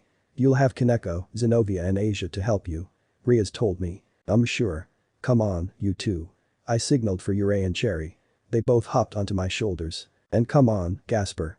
Looks like we've got some work to do. I told him as I walked over to the box he was hiding under. I grabbed the box and threw it away and grabbed him from the back of his shirt. No. Put me down, please. I don't want to train. Gasper cried. Looks like we're going to have a long day. Time skip. No. Gasper screamed out of fear as Zenobia chased him with her durandal in hand. Keep going. You'll meet my durandal if you slow down. Zenobia said as she chased after him. Show me some spirit. Zenobia yelled at him. She actually looks like a vampire hunter from a third-person perspective. Why are you doing this to me? Gasper asked, acting innocent. A wholesome spirit can only exist in a wholesome body. We'll start by giving you some stamina. Zenobia said with a little grin on her face. It looks like she's enjoying herself. Hey Gasper. Here. Kaneko said, holding out some garlic towards him. This'll give you some energy. Kaneko said to him. No. I don't like garlic. Gasper started to get back up and run away from Kaneko. I see that Kaneko's trying to get in on teasing Gasper as well. No. Get that away from me. Please, Kaneko. Stop being mean to me. Gasper cried. I feel like he's had enough, Kaneko. Asia said with a smile full of nervousness on her face. I decided to take a different approach. Okay, Gasper. Enough child's play. I summoned my pistols in each of my hand. I shot them towards the air. Gasper and everyone else covered their ears to protect their eardrums from the loud and obnoxious gunshots. It took a few seconds, but a whole bunch of bullets came flying down towards the sky towards Gasper. What are those? Gasper suddenly cried out in pain from one of the bullets hitting his legs. You better start moving. You will die if those bullets hit you one more time. I warned Gasper. What? Gasper started to dodge and weave as the bullets came flying down from the sky. His life was literally on the line. If those bullets were to land on him, he will become one of the people who have passed away. Unfortunately, Gasper wasn't so lucky. As much as he could, he made sure to look up for any upcoming bullets to see where they were landing. Unfortunately, he forgot to look up for a split second and he got hit on the dead. The bullet pierced his brain, killing him instantly. Gasper? Asia screamed. She immediately ran to Gasper to aid him. Hyoudou? Oh no.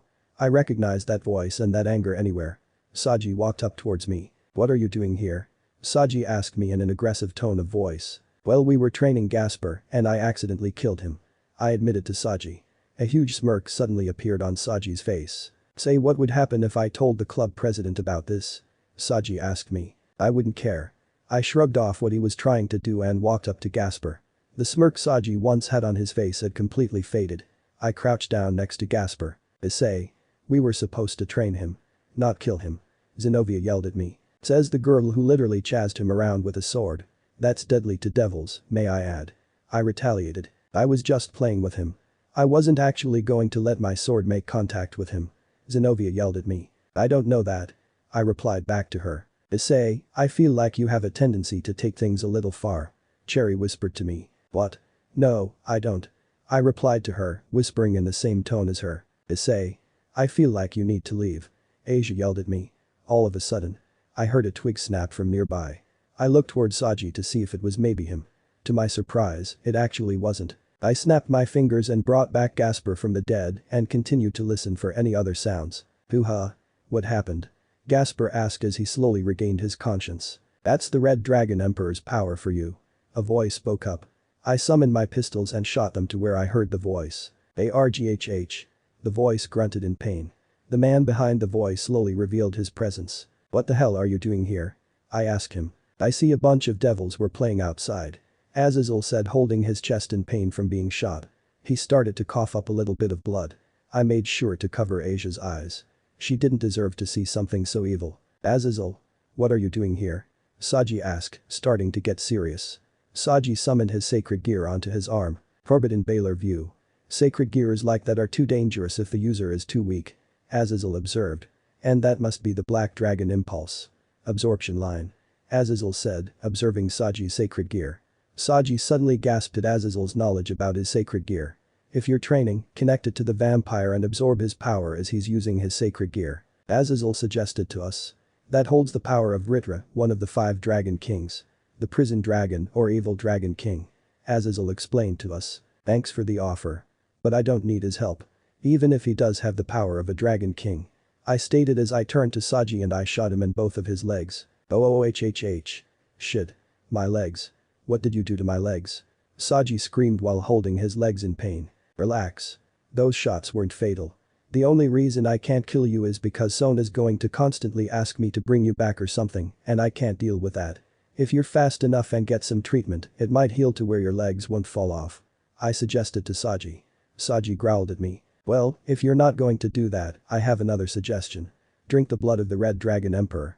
Azazel suggested to us. Drink my blood, huh? I wondered to myself. Let me know how it goes. Azazel said as he turned around and took his leave. And next time, I won't be so nice. I warned Azazel. Hey Issei. You ever thought about peace? Azazel asked me in a questionable tone. I slightly tilted my head to the left out of confusion. I've heard the exact same question before. Valerie and Sarah asked me that before. Why is everyone always asking me that? I thought to myself.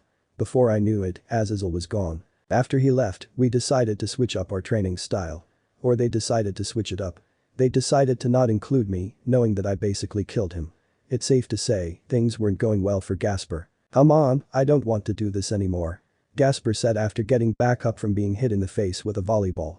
I see that this isn't working. Zenobia said as she wiped her head, which had sweat dripping from it. Looks like it's time for that option. I said. Yurei walked over to me. She used a ring that I gave her and transformed into a katana. She sliced at my arm and blood started to trickle down my arm slowly. Yurei turned her katana back into a ring after the blood started to show on my arm. Alright, Gasper. Come here. We're either going to do this the easy way or the hard way. I said as I walked towards him with my arm trickling with blood in front of me. Blood dripped onto the floor the more steps I took towards him. No. I don't like blood. Gasper cried as he backed away from me. I wasn't stopping my march towards him. Aren't vampires supposed to like blood?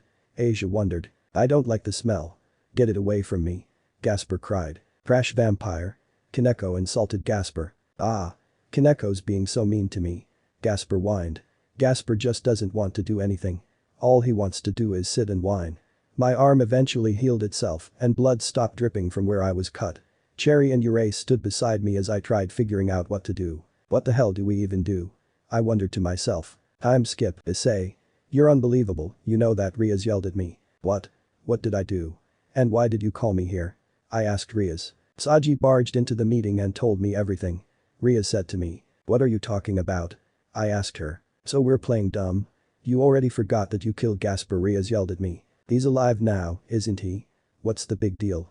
I asked Riaz. That's not the point. He's already scared of the power that he has, and here you are making it worse for him. Riaz lectured me. I sighed. Is that it? I asked her. Well, no. That's not it. Don't you know what he's been through? Riaz asked me. What? Are you going to tell me his life story or something? I asked her. If you are, then please. Go ahead. I won't stop you. I sat on the ground and waited for her to start. You know, there's a reason that he's like this, right? Riaz asked me. Gasper's father was a renowned vampire, but his mother is a human. And vampires value pure blood more than devils do. Riaz told me. Consequently, Gasper was shunned by his family. The humans called him a monster. He even had the ability to stop time, but he couldn't control it at all. Everybody feared him, or rather, they loathed him. Riaz explained to me. If he stops you in time, he can do anything to you. Nobody wants to be close to a person like that. Riaz added. That story sounds awfully similar to Asia's. Are you sure you didn't ask for her story and just trim it around to where it fitted Gasper?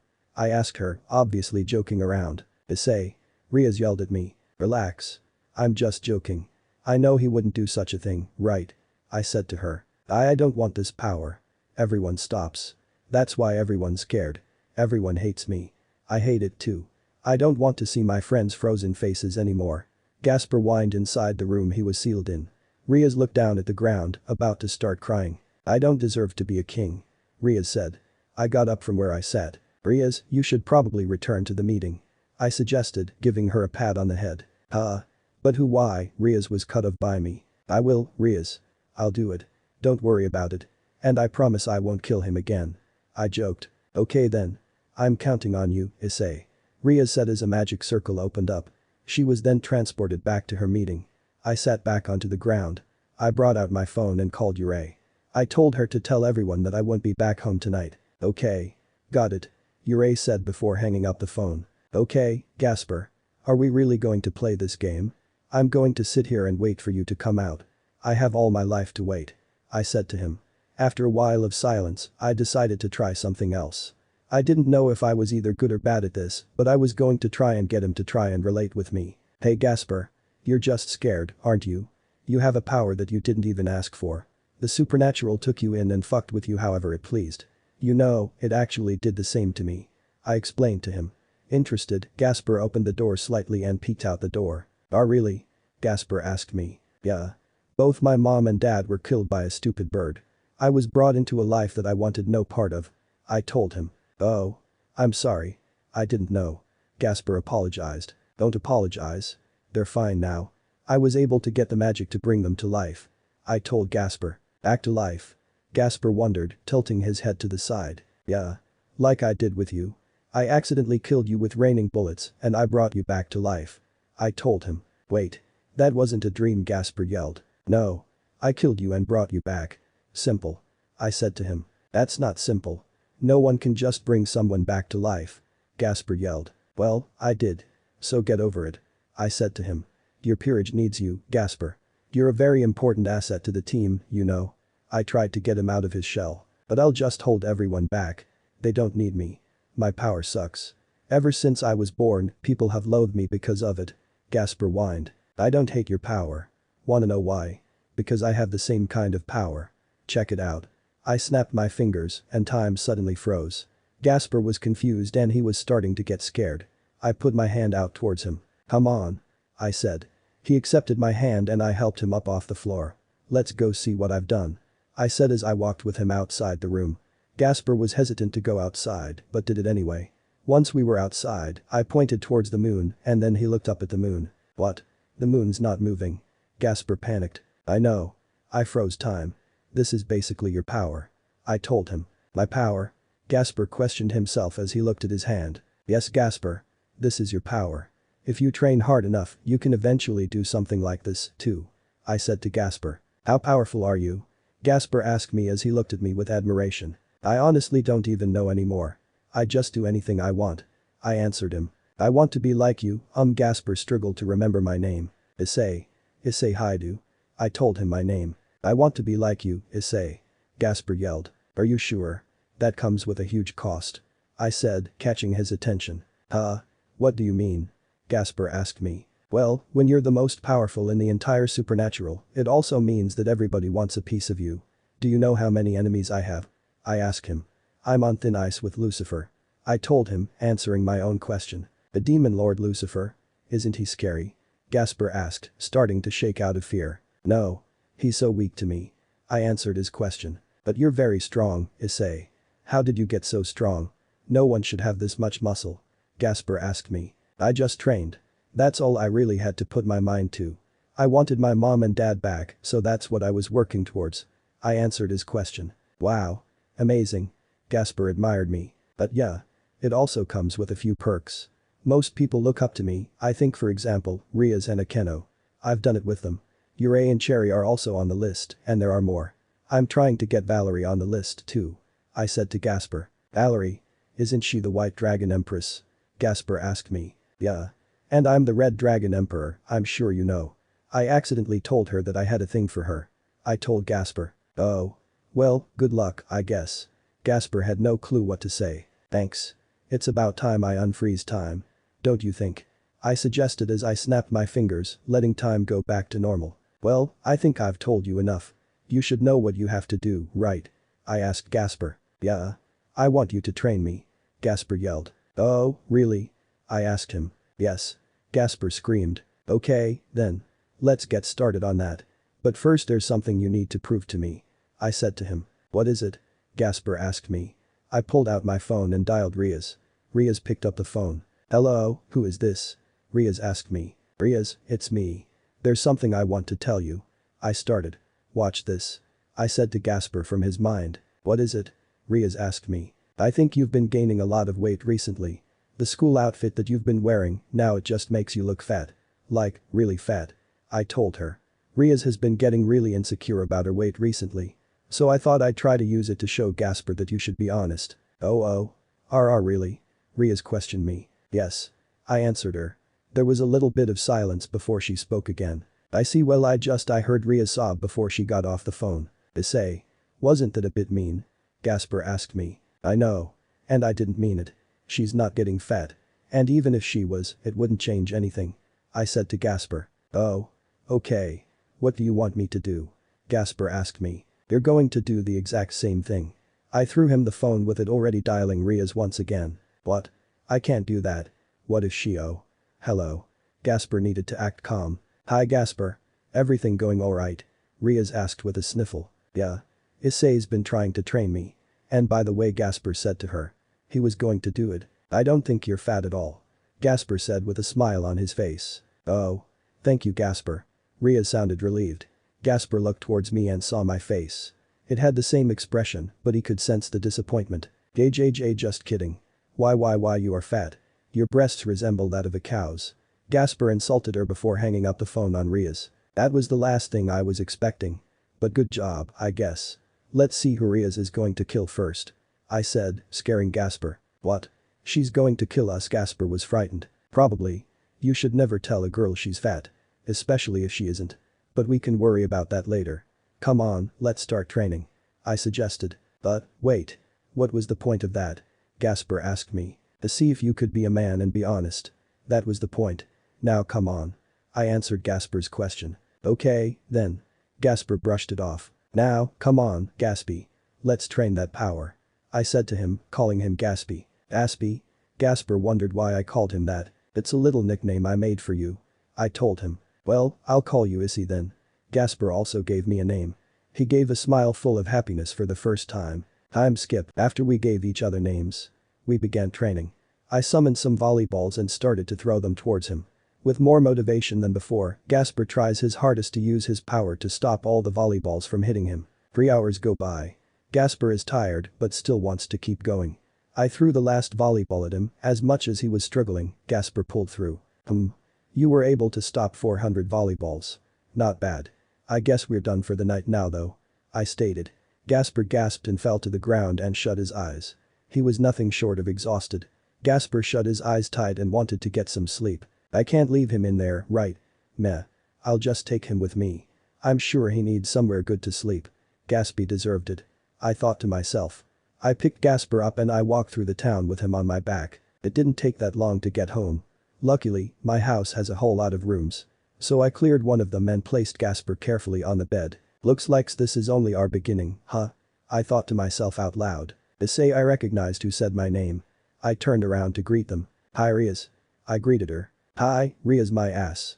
Riaz roared at me. Listen, I can explain what happened on the phone. I told her. You have 30 seconds. She said to me. I was trying to train Gasper. One of the first things I wanted to teach him was how to be a man. So I called you and told you that you were gaining weight. After I did, I told him to do the same. Don't punish him for it. It's my fault. I explained to her. I had a feeling it was your fault. I feel like I have a punishment that will suit this. Riaz smiled. Riaz slammed the door behind her. I sat there with a pillow and blanket in my hand. How can she kick me out of my own room? I made this house. I pay for this house with my parents. I guess she's really mad, isn't she? While I was thinking to myself, I heard the door open once again. 2 girls walked out of the room and one of them closed the door behind them. Ouch. Yurei asked, pointing downstairs. Yep. I answered her. Cherry and Yurei followed me to the couch. The couch was big, lengthwise. As for the width and how many people could sleep laying down, that was limited to 1 or at most 2 very skinny people. I'm the exact opposite of that. I'm surprised you 2 didn't sleep with Riaz. I said to them. It would be weird. Cherry said to me. I guess you're right. Come on. Let's go get some sleep. I said to them. Both of them fell asleep leaning on me from each side of me. I'm Skip. Issei. Aren't you coming to school? Asia asked me. No. I plan to spend the day with Gaspy. I'm going to take him around town. I told Asia. Oh. Okay. Well, have fun, then. Asia said as she followed Yurei and Cherry out the door. Riaz and Akeno soon showed up. Issei. Aren't you going to school? Riaz asked me the same question that Asia just asked me. No. I'm taking Gaspy around town. I answered her question. Gaspy? Oh. I see you 2 have been getting close. Riaz smiled. Yeah. I plan to try and maybe get him outside a little. I told Riaz. My. Make sure you're safe now. Akeno said as she walked out the door with Rias. And by the way, we have something to do after school, so if we come home late, you'll know why. Rias told me before she shut the door. Wonder what she had to do. Hey Issei. My dad called out to me. Him and my mom had lots of luggage. Hey mom. Hey dad. What's with all of the stuff? I asked them. We used the money you made from those sculptures and planned another vacation. My mom shrieked out of excitement. I see. You two love your vacations, don't you? I asked them. I see. You can tell. Anyways, we need a ride to the airport. My dad told me. Alright, then. I said as I grabbed the car keys. I'm Skip. Where are we going? Gasper asked me. Gasper was actually wearing clothes that a boy should wear today, which was kind of surprising to me. I thought he enjoyed cross-dressing full-time. Right now, we're driving my parents to the airport. They apparently bought plane tickets for another trip. I told Gasper. Oh. Okay. Gasper said with a smile. It's weird how my parents aren't asking me who Gasper is. Maybe Ria's already told them. I'm going to ask them, just in case. Hey, mom and dad. Have you met my friend, Gasper? I asked them. Oh, yes. Ria's told us all about him last night. My dad answered my question. Okay, then. I believe that this is your stop. Have a good vacation. Me and Gasper waved goodbye to them. Gasper was surprised when I suddenly just drove off. Where are we going next, Issei? Gasper asked, calling me by the nickname he gave me. Not school. We're going on a little play date, Gaspy. I told him. I'm Skip. Here we are, Gaspy. We're at the mall. I told him where we were as he stepped out of the car. Why do you not have a shirt on, Issei? Gasper asked me as he closed his door. I didn't have a shirt on from when we dropped off my parents at the airport. I said to him. Why are you asking me this now? I asked him. I don't know. Gasper didn't know how to answer. Because I'm too lazy to find one that would fit. I answered his question. Gasper took the answer and moved on. The first thing that he noticed was that there were a lot of people at the mall. Why are there so much people?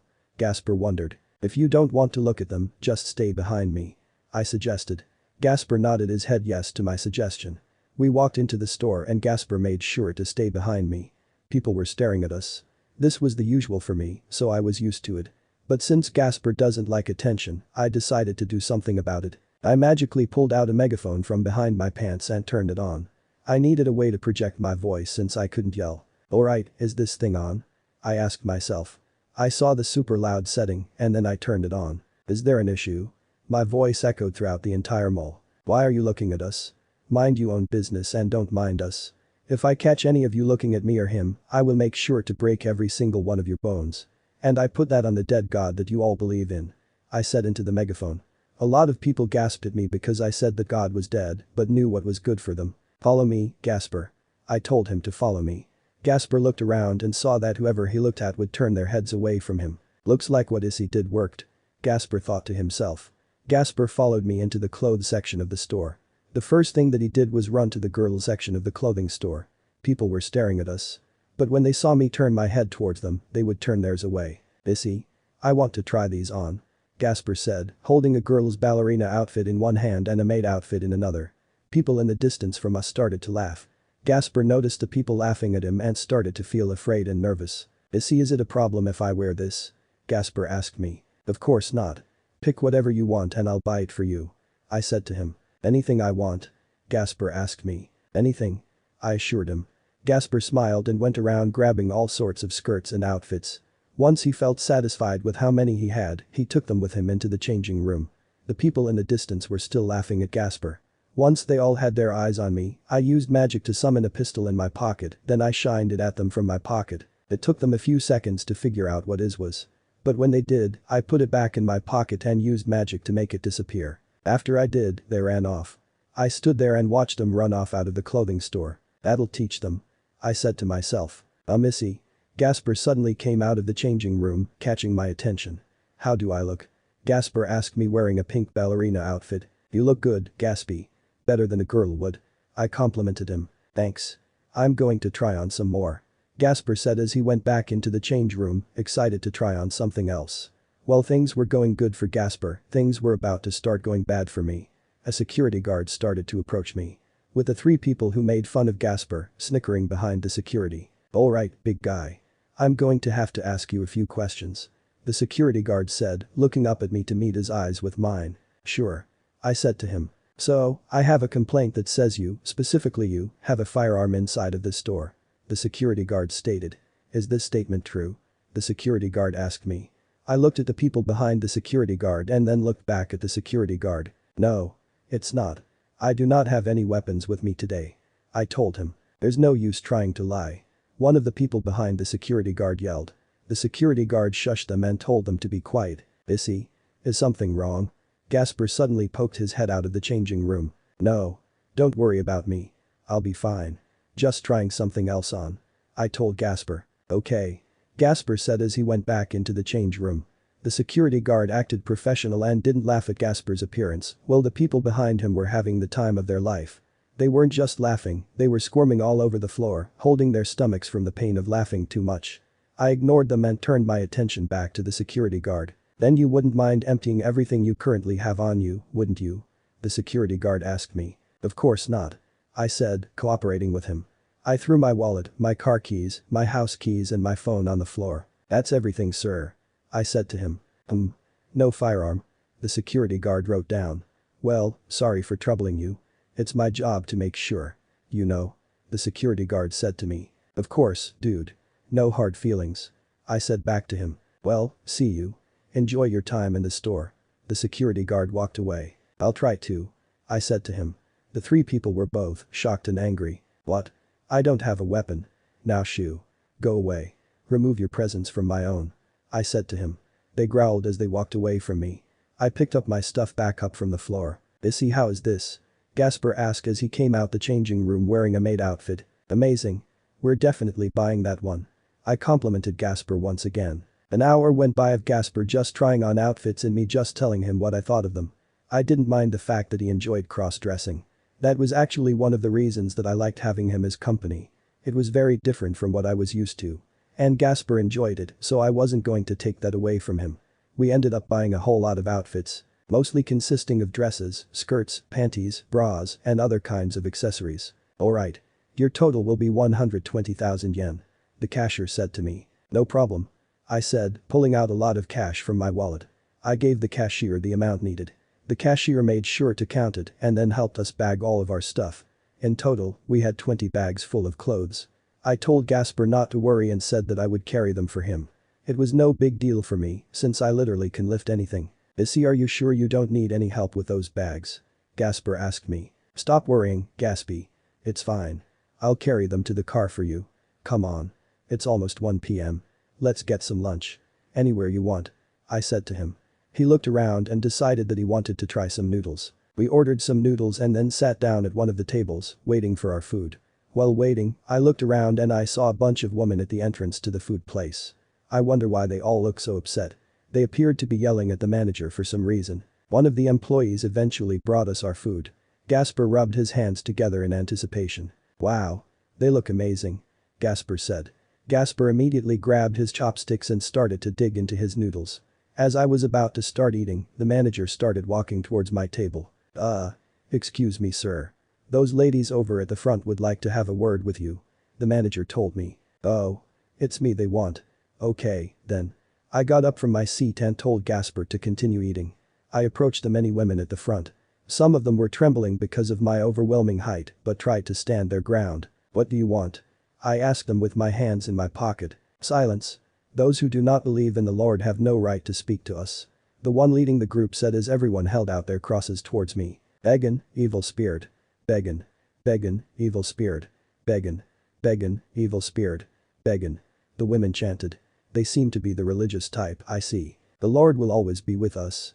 The cult of women put their hands together and began to pray. Yeah. In spirit. Because he's dead. I said to them. Everyone gasped and stared at me. What? I just said the truth. Whether you choose to believe it or not, that's what I believe. I said to their faces. Now if you'll excuse me, I have to get back to my table.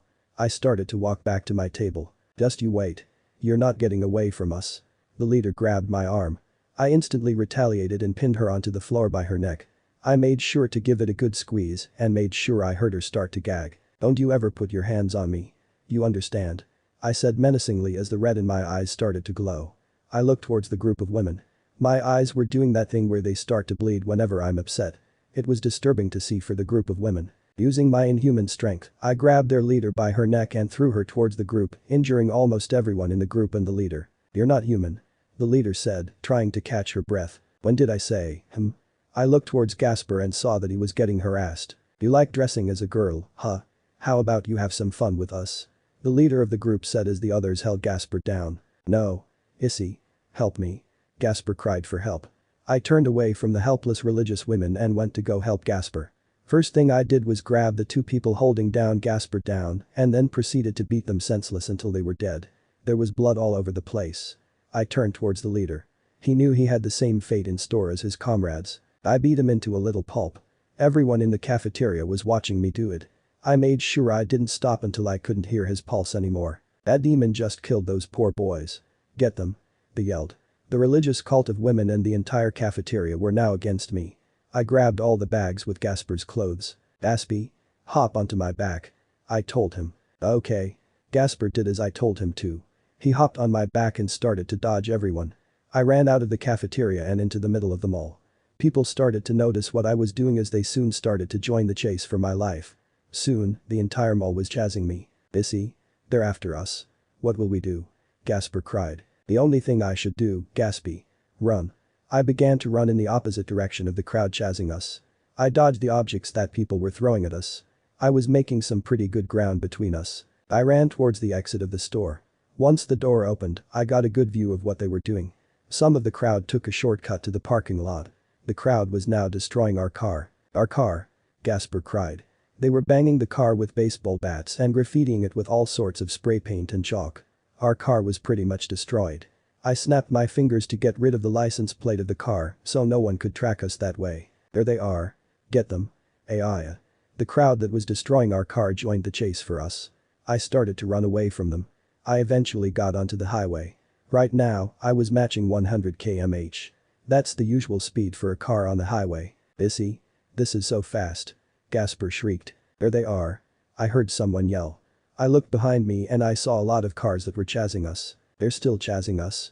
Give up already," I said as I started to speed up my sprint. "He's not human.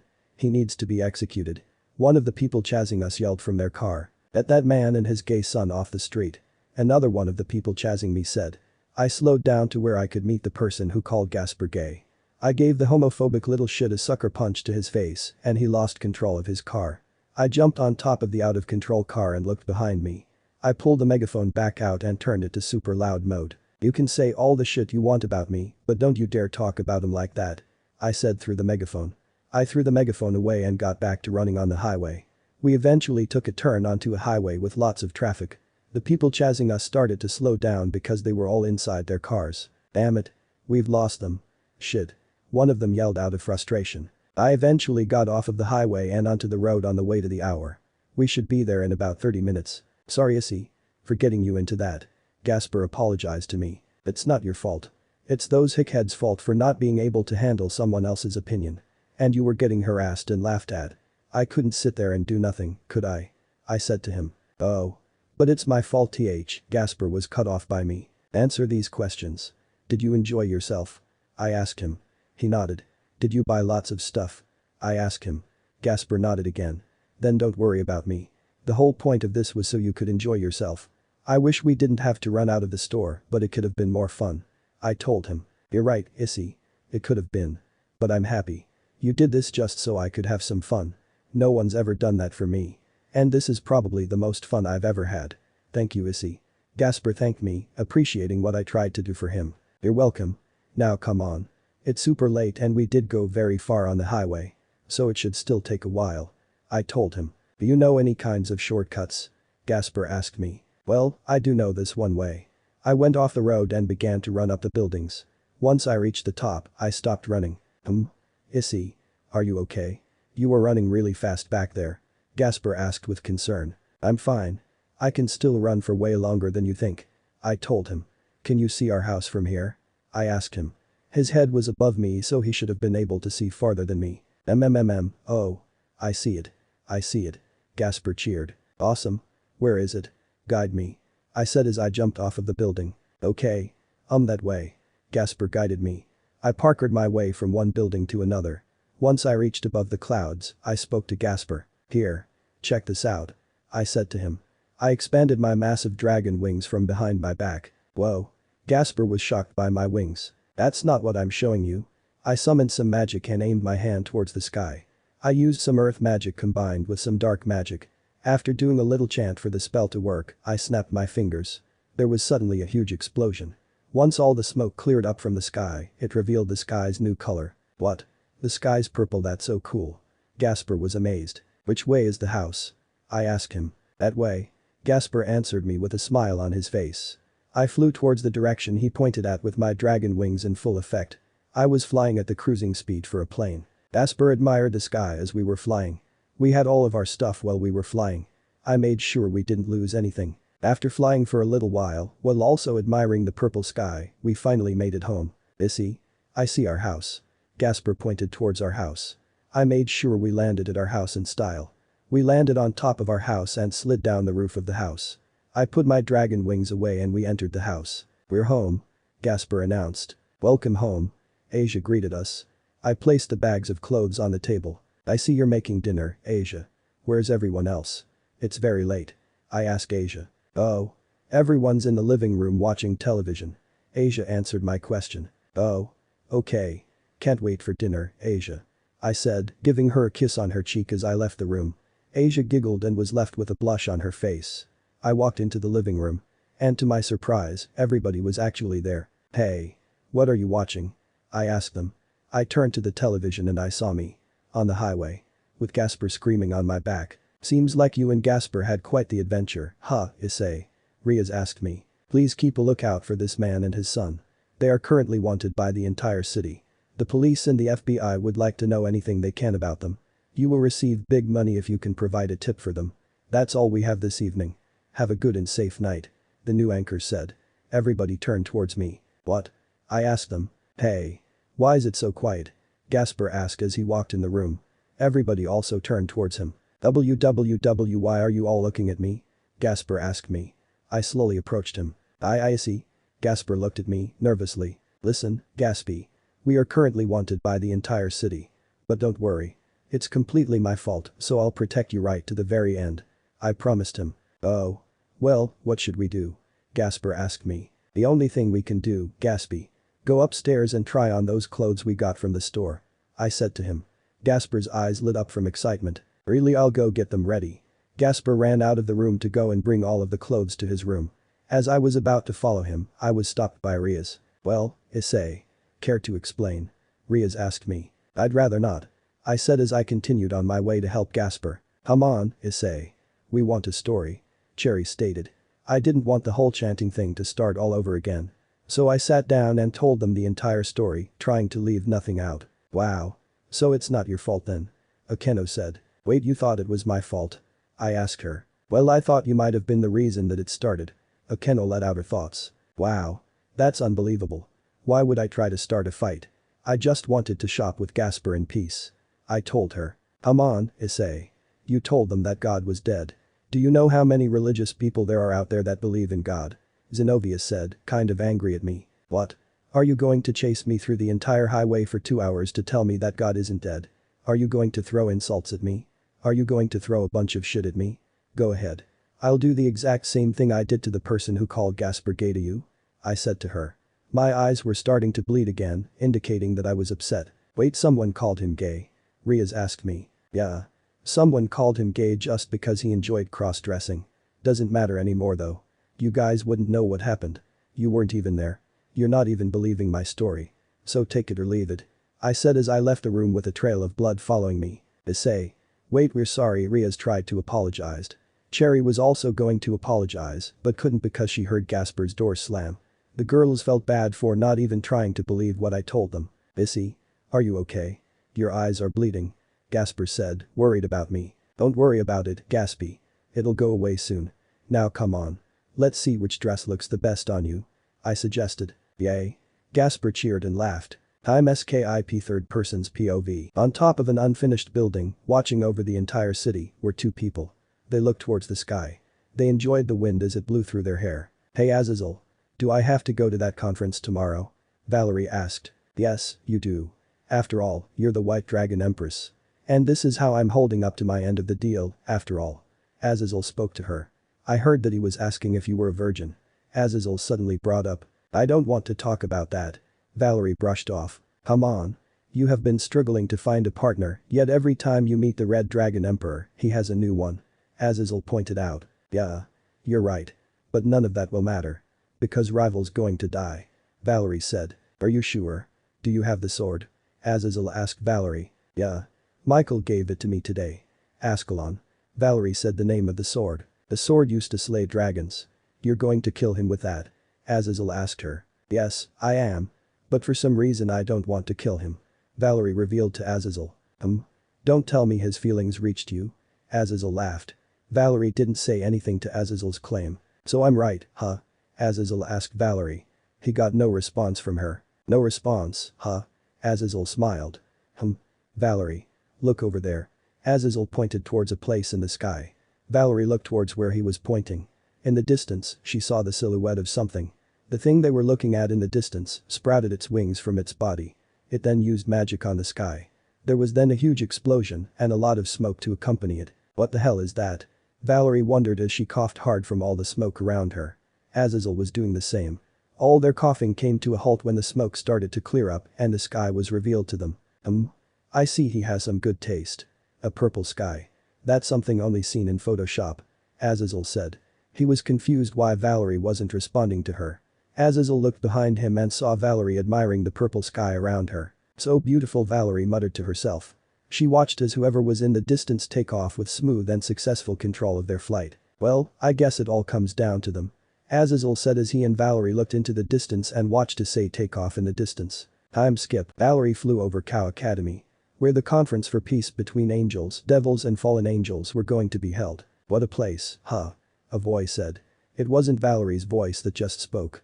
Valerie looked around, trying to find where the voice that just spoke came from. Office. Valerie said her name. It's been a while, Valerie. Office smiled. So you've all been planning to get him to join the side of peace? Office asked Valerie after Valerie told her everything that's been happening. Yeah. Rival's a very hard person to convince. He always could use a little force to help him. Valerie stated. I guess you're right. And I should probably tell him that you are a virgin. Office joked. While Valerie was surprised. Office, of all people, was joining in on the joke, too. I've never seen you with anyone for as long as I've known you for. Office said before suddenly just disappearing. Valerie looked around for her, trying to look for the dragon in the form of a little girl. She eventually gave up on doing that. Riaz and her peerage were just now making it into the building. Gasper was following Kaneko. He was usually scared without Issei beside him. But tonight, he was going to have to make do with the cards he was dealt. Come on, Gasper. Make sure you keep up. And make sure you control your power, okay? I don't want your power going wild on me in there. Riaz requested. Yes, President. Gasper said. If you can go through this without letting your power go wild, I'll forgive you for calling me fat. Riaz said with a bit of serious tone. Sorry. Gasper apologized. It was Issei's idea in the first place. They entered the room. Serziches, Serafal, Michael and Azazel sat at the table in the middle. Irina stood behind Michael and Valerie was in the corner of the room with her arms crossed. When Zenobia walked in, the first person she noticed was Irina. However, Irina did not wish to make eye contact with her, so Irina turned her head away from her. Zenobia felt sad but understood her reasoning. Once everybody was inside of the room, there was a little bit of silence. Why is everybody being so quiet? I thought this was a meeting or something.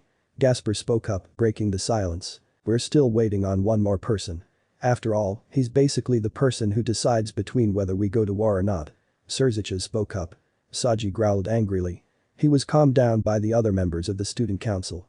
He and everyone in the room knew who this person. Come on, Urei and Cherry. It's up to you two. Riaz thought to herself. It really was all up to Urei and Cherry. They were the ones who had to bring Issei, the decider, to the meeting. It was time for the final puzzle piece to be put into the puzzle. Chapter 24. Peace or War. Red Dragon Emperor vs White Dragon Empress. Issei's POV. Come on, Issei. You should come with us. You being there will have a better influence on everyone. Riaz suggested as she was about to leave the house with everyone to go to the meeting. Today is the day. The meeting that decides the peace between the three factions was about to happen. No, thanks. You can go and discuss it. Us three will just stay here. Have fun or be serious or whatever you're going to do at the meeting. I said to them. Okay. If you don't want to come to the meeting, then I guess you don't have to. Riaz said as she and everyone else left the house. Take care. I said to Riaz and the others as Riaz shut the door after she left. Now, what are we going to do? I asked Ray and Cherry. We should just relax like we always did. You know, before you took us to school. Cherry suggested to me. Good idea. Here, I'll make you guys something to drink. It's been a while since I've made any kind of smoothie. I was thinking mango. Or maybe something else. You two can just sit on the couch. I told them as I started to look around for the supplies to make a mango and banana smoothie for us. Actually, let us make the smoothie. We want to try making it. Cherry suggested to me. Are you sure? Not that I'm doubting your skills, it's just I've never seen you make any kind of smoothie before. I said to them. Well, let this be our first time. We'll be making you something instead of you making us something. Or are you afraid of a little change? Cherry asked me in a teasing tone. Okay, then. I'll leave it to you two to make the smoothie. I'm counting on you two. Be as creative as you want. Just make it taste good. I told them as I left the kitchen. I left it to Ray and Cherry to make something for all three of us. While they were doing that, I decided to check on Supermedia. I come to find out that Supermedia got shut down. This platform is not available. I guess they're resetting the entire platform then. That means that everyone's account is gone. Too bad, I guess. I said as I put my phone back in my pocket. I could hear Ray and Cherry cutting something in the kitchen. I guess they're hard at work. I decided to turn the television on and find something to watch. It was actually harder than I thought to find something good to watch. I spent about 5 minutes just trying to find something, anything. Anything would work for me at this point. After that, I decided to give up on television. With my boredom starting to reach an all-time low, I had to think of something to entertain myself while I waited for those two in the kitchen. You bored, partner? Drake asked me. Yep. I confirmed to him. How could you tell? I asked him. You're sitting down with an aura can make it rain all over the earth for an eternity. Believe me when I say you're bored. Drake said to me. I sure am. Riaz and the others went to some dumb meeting or whatever. World peace or some dumb shit. I told Drake. Yeah. I heard about it. You know what else I heard about? Drake asked me. What? I asked Drake about what he heard. What happened yesterday? You took the vampire out on a date. Drake said to me. It was a play date. I corrected Drake. That's it. That did not go the way I expected. Drake said to me. This is why I hate going outside. People are so stupid. I just wanted to kill them. I said to Drake. You did, Issei. You murdered 3 people at the store yesterday. Now you and Gasper are wanted by the whole city. Drake reminded me. I know. But they're not going to do anything. Right. I said to Drake. I mean, you did say that God was dead, Issei. Let's not be unreasonable. Drake said to me. I said that as a threat so they'd leave us alone. I hate it when people stare at me just because of my height. And if anything, those people who were bullying Gaspy deserved what I gave to them. Now they're with the devils in the underworld. I hope they're burning. Because if they aren't, then I'll do the J. I was suddenly interrupted by a knock at the door. Could that be the people at the mall who were chasing you? Could they have found where you live? Drake suggested the possibility of people at my door. If it is them, I'm going to commit manslaughter on everyone. I threatened as I got up from my seat on the couch. I walked over to the door. When I reached the door, I looked through the hole to see who it was. I couldn't see who it was clearly so I opened the door. To me and Drake's surprise, there was no one at the door. Anyone here? I asked. No one answered. 3, 2, 1. Put your hands up where we can see him. An agent yelled as a bunch of soldiers came out of the bushes. They pointed their rifles with laser pointers on them towards me. They were all ready to press the triggers on the rifles. What's going on here? I asked. It's me. I guess you're getting raided. They found where you live. Drake answered me. We need you and your son to come with us. Now. The lead FBI agent yelled. What the hell is going on? I wondered. Don't make me have to ask twice. The FBI agent yelled. As everybody was getting ready to open fire on me, someone suddenly appeared. Hey again, father. She said in her usual monotonous tone of voice. Office. I said her name. Open fire on the little girl.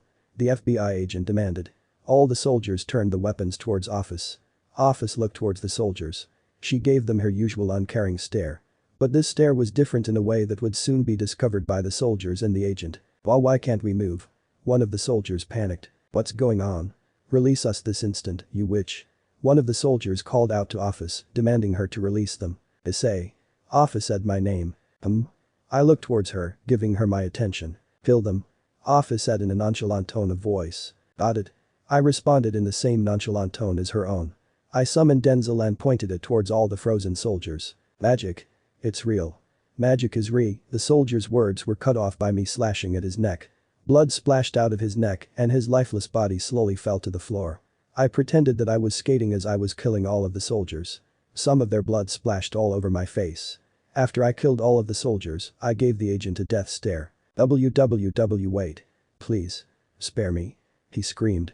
The agent's head was cut off shortly after. I used magic to clean up all the blood and the bodies off of my property. I guess that's what happens when you mess with the Red Dragon Emperor.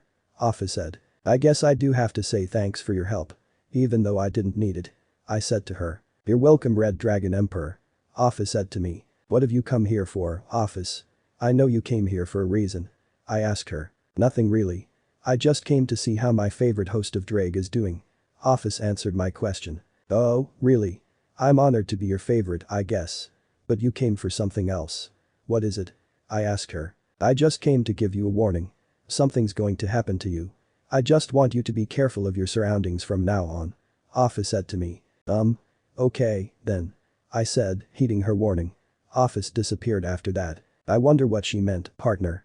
Drake said to me. Same. I guess I should be careful, then. I said as I closed the door. I went back to my spot on the couch. And waited for Issei and Cherry to be done with the smoothie. While waiting for them, I decided to give television another try. And on the first channel I put on, there was actually something to watch. Horses and harassment. What kind of show is this? I wondered. I sat down to try and indulge myself in the show. It was a weird show to watch from my perspective. The show's about people in a world where horses are used for basically everything. Transportation, media, food, you name it. I just think that this show's interesting, I guess. I said. You and me both, partner. Drake agreed with me. Issei. The smoothie's done. Cherry yelled from the kitchen. Cherry was holding one glass cup with a pink smoothie inside it. Issei was holding 2 drinks in her hand. Yes. Finally. Smoothie time. I said. Cherry handed me my smoothie and Issei handed Cherry one of the smoothies that she was carrying. They both sat down with me on the couch. Come on. Aren't you going to try it? Cherry said, urging me to try the smoothie that she and Issei were working on. It smells really good. That's 10 points already. Let's see how it tastes. I put the cup up to my mouth and gave the smoothie a taste. To my surprise, it was really good. Wow. This is actually really good. I complimented the smoothie. I continued to gulp down the entire smoothie. Wow. Issei likes the smoothie that much? Issei asked me. Yeah. I do. I said as I finished my cup of the smoothie. Well, I guess our secret ingredient worked. Cherry squealed out of happiness. In that case I used magic to make a table with a whole bunch of the same drinks that they made. All the drinks had the same exact ingredients inside of them. Now this is what I'm talking about. I grabbed 2 cups and started to chug the smoothies down my throat. Issei and Cherry were happy watching me just chug down the smoothies that they worked very hard on. About an hour went by and I was still chugging smoothies. I just couldn't help myself at this point. The smoothies were just so good. After drinking the last smoothie on the table, I sat myself back down on the couch in between Issei and Cherry. Come on. Let's get back to watching the show. I said as I put my hands around both of their waists and pulled them in closer to me. You know, I love you too. You know that. I love you both a whole lot. You both are strong, you both stick up for me, and I get to protect you. This is what I wanted. I said. I know. We love you too, Issei. Cherry said, while her and Issei gave me a bone-crushing hug. I returned the hug to them and we continued to watch horses and harassment until the episode ended. Well, that was a good episode. I think we should go do something else. I suggested. I tried to get up from the couch, but I found that I couldn't move my legs. They were paralyzed. Why can't I move my legs? I wondered. My vision started to become a little blurry as well.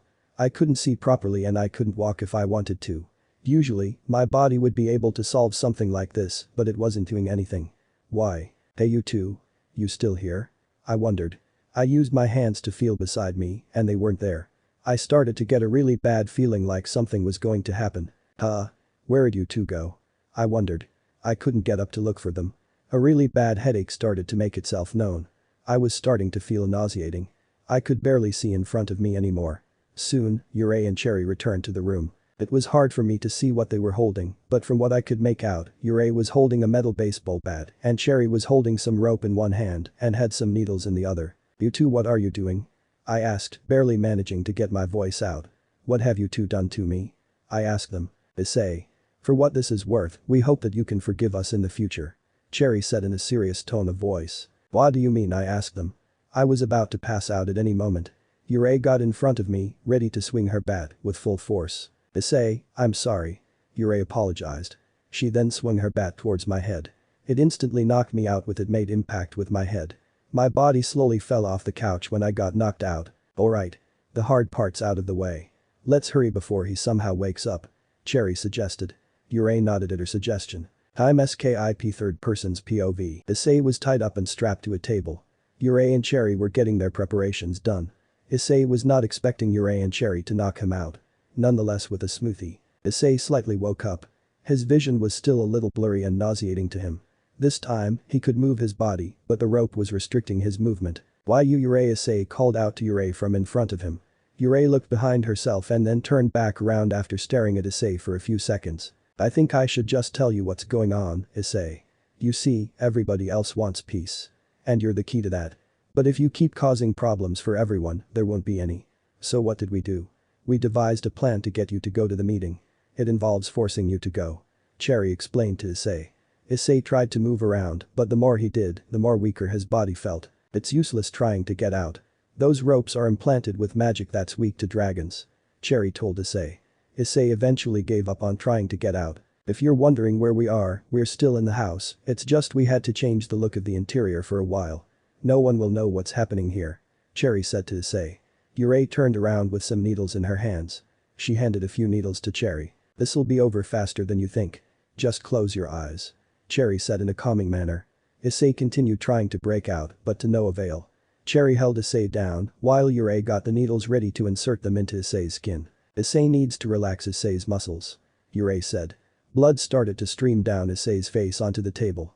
It was one of the hardest things for Issei to witness. And despite how weak he was feeling, he continued to try and release himself from the rope. Issei, is it really that hard to say I want peace with the fallen angels? Cherry asked Issei. Yes. Fallen angels are nothing but scum. Issei answered her. Didn't you have hex with one?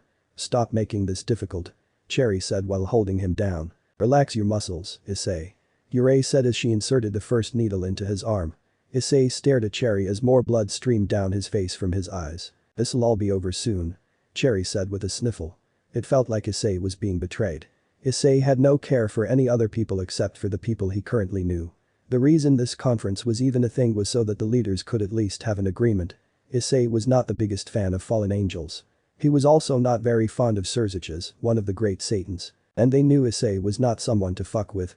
Meaning if they could get Issei to sign a peace treaty, it would put all the leaders' worries at ease. Time skip conference. The leaders sat in their chairs and stood in their positions as a video played of Issei's confrontation with the FBI. Everybody observed the video as Office appeared and assisted Issei in killing everyone. So dangerous. Irina muttered to herself in terror. When are they going to bring him here? We need him.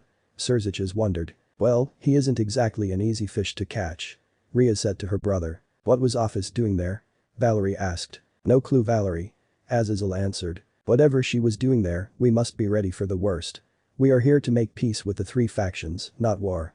Surziches stated. Issei had a collar with spikes on his neck and his fists and his eyes were still bleeding. He had a leash attached to collar with Issei holding onto it. As for Cherry, she was also behind him with a whip. A whip that contained magic that was specifically made to be weak towards Issei. There was a protective border placed around the school to make sure no place outside of the school would get injured. Issei had been beat up by the twins to make sure that he was weak. There were several marks all over his body that proved this statement. He had been beaten with a whip, a baseball bat to the head, and lots of needle injections. The three of them finally entered the building. Issei pulled on the leash hard, signaling that Issei go the way they were walking in. Issei barely had any energy to talk. He just had about 50 needles injected into him. The needles were meant to make him less aggressive and weaken his magic and strength. But it only did it to an extent. It reeks of fallen angel in here. Issei said in a deep and menacing tone of voice. He sniffed around and he was able to pick up the scent of lots of fallen angel soldiers. Issei then sprinted in that direction, catching Issei and Cherry off guard. What? How'd we let him get away like that? After him. Cherry demanded. Issei made lots of turns to get to where he was able to smell the fallen angels. His magic was weakened, so he had to use his strength. He began to punch and kick at the fallen angel soldiers. Even though Issei was weakened, his punches still made quite the noise. What was that? Azazel asked, wondering why the building was starting to shake a little. Looks like rivals letting off some steam against your soldiers. Valerie smirked as she looked at the window. At least they brought him here. Now we just need to convince him to sign our peace treaty. Azazel said. Issei and Cherry caught up to Issei. Issei attached a leash to my collar and made sure to tighten it. She then pulled really hard on Issei's leash. Issei stopped attacking. Cherry got in front of her and began to whip Issei with her whip on his back. Marks began to show on his back because he wasn't wearing any kind of shirt. Come on. Follow us. Cherry demanded. Issei pulled hard on his lead to make sure he didn't wander off. This time, they made sure to keep an eye on him. Eventually, after a while, they finally reached inside of the room. The doors opened and everyone stared as all three of them walked in. Issei had blood all over his chest because blood was streaming down his face. Come on. Move faster. Cherry yelled as she whipped him. Issei felt the pain from being whipped, his body just didn't react sometimes. Issei, are you okay? Gasper inched himself towards Issei. Issei caught sight of him and went to attack him. AHH. Gasper shrieked. Issei pulled on his leash, bringing him away from Gasper and stopping him from attacking. Cherry then proceeded to whip him on his back twice. Bad Issei. Issei said. Come on, Issei. You can't be attacking people. What happened to what we injected you with? Looks like it made you even more aggressive. Cherry said. Issei looked towards the ground. He grabbed onto his collar with spikes and tried to rip it off. Lightning suddenly came down on him and struck him from above. Issei grunted a little from the pain but continued trying to take it off. Issei. You have to stop it. Cherry demanded. You can't regenerate like you normally can. You're just hurting yourself. Cherry yelled at him. After trying to take it off for about a minute, Issei eventually gave up. His body was fried. Smoke was seen eroding from his body and blood could still be seen slowly trickling down his eyes. Nobody could even look Issei in the eyes. They were afraid of him. Wow. Rival, are you okay? Valerie asked Issei. Bitch, shut the fuck up. Issei responded to her. Valerie was shocked by his answer. She started to get pissed off. What did you just call me? Valerie said as she slowly approached Issei, only to be whipped by Cherry. Back the fuck off. Cherry yelled as Valerie. You want him to hurt you? Cherry asked her. Valerie growled but went back to her original standing place. Well, now that we're all here. I suppose that we can get started. I've already introduced my sister and her peerage. Serziches said. Indeed, let's begin. Azazel agreed with Serziches. For this to work, we have two people in the room who, although aren't a part of our standoff, have the power to change the world. The Red Dragon Emperor and the White Dragon Empress. I would like both of your inputs on this. Azazel requested. All I want to do is fight strong opponents, really. Valerie gave her input. You don't exactly need a war to do that. Azazel said. I knew you'd say that. Valerie smirked. Alright. How about you, Red Dragon Emperor? Azazel asked Issei.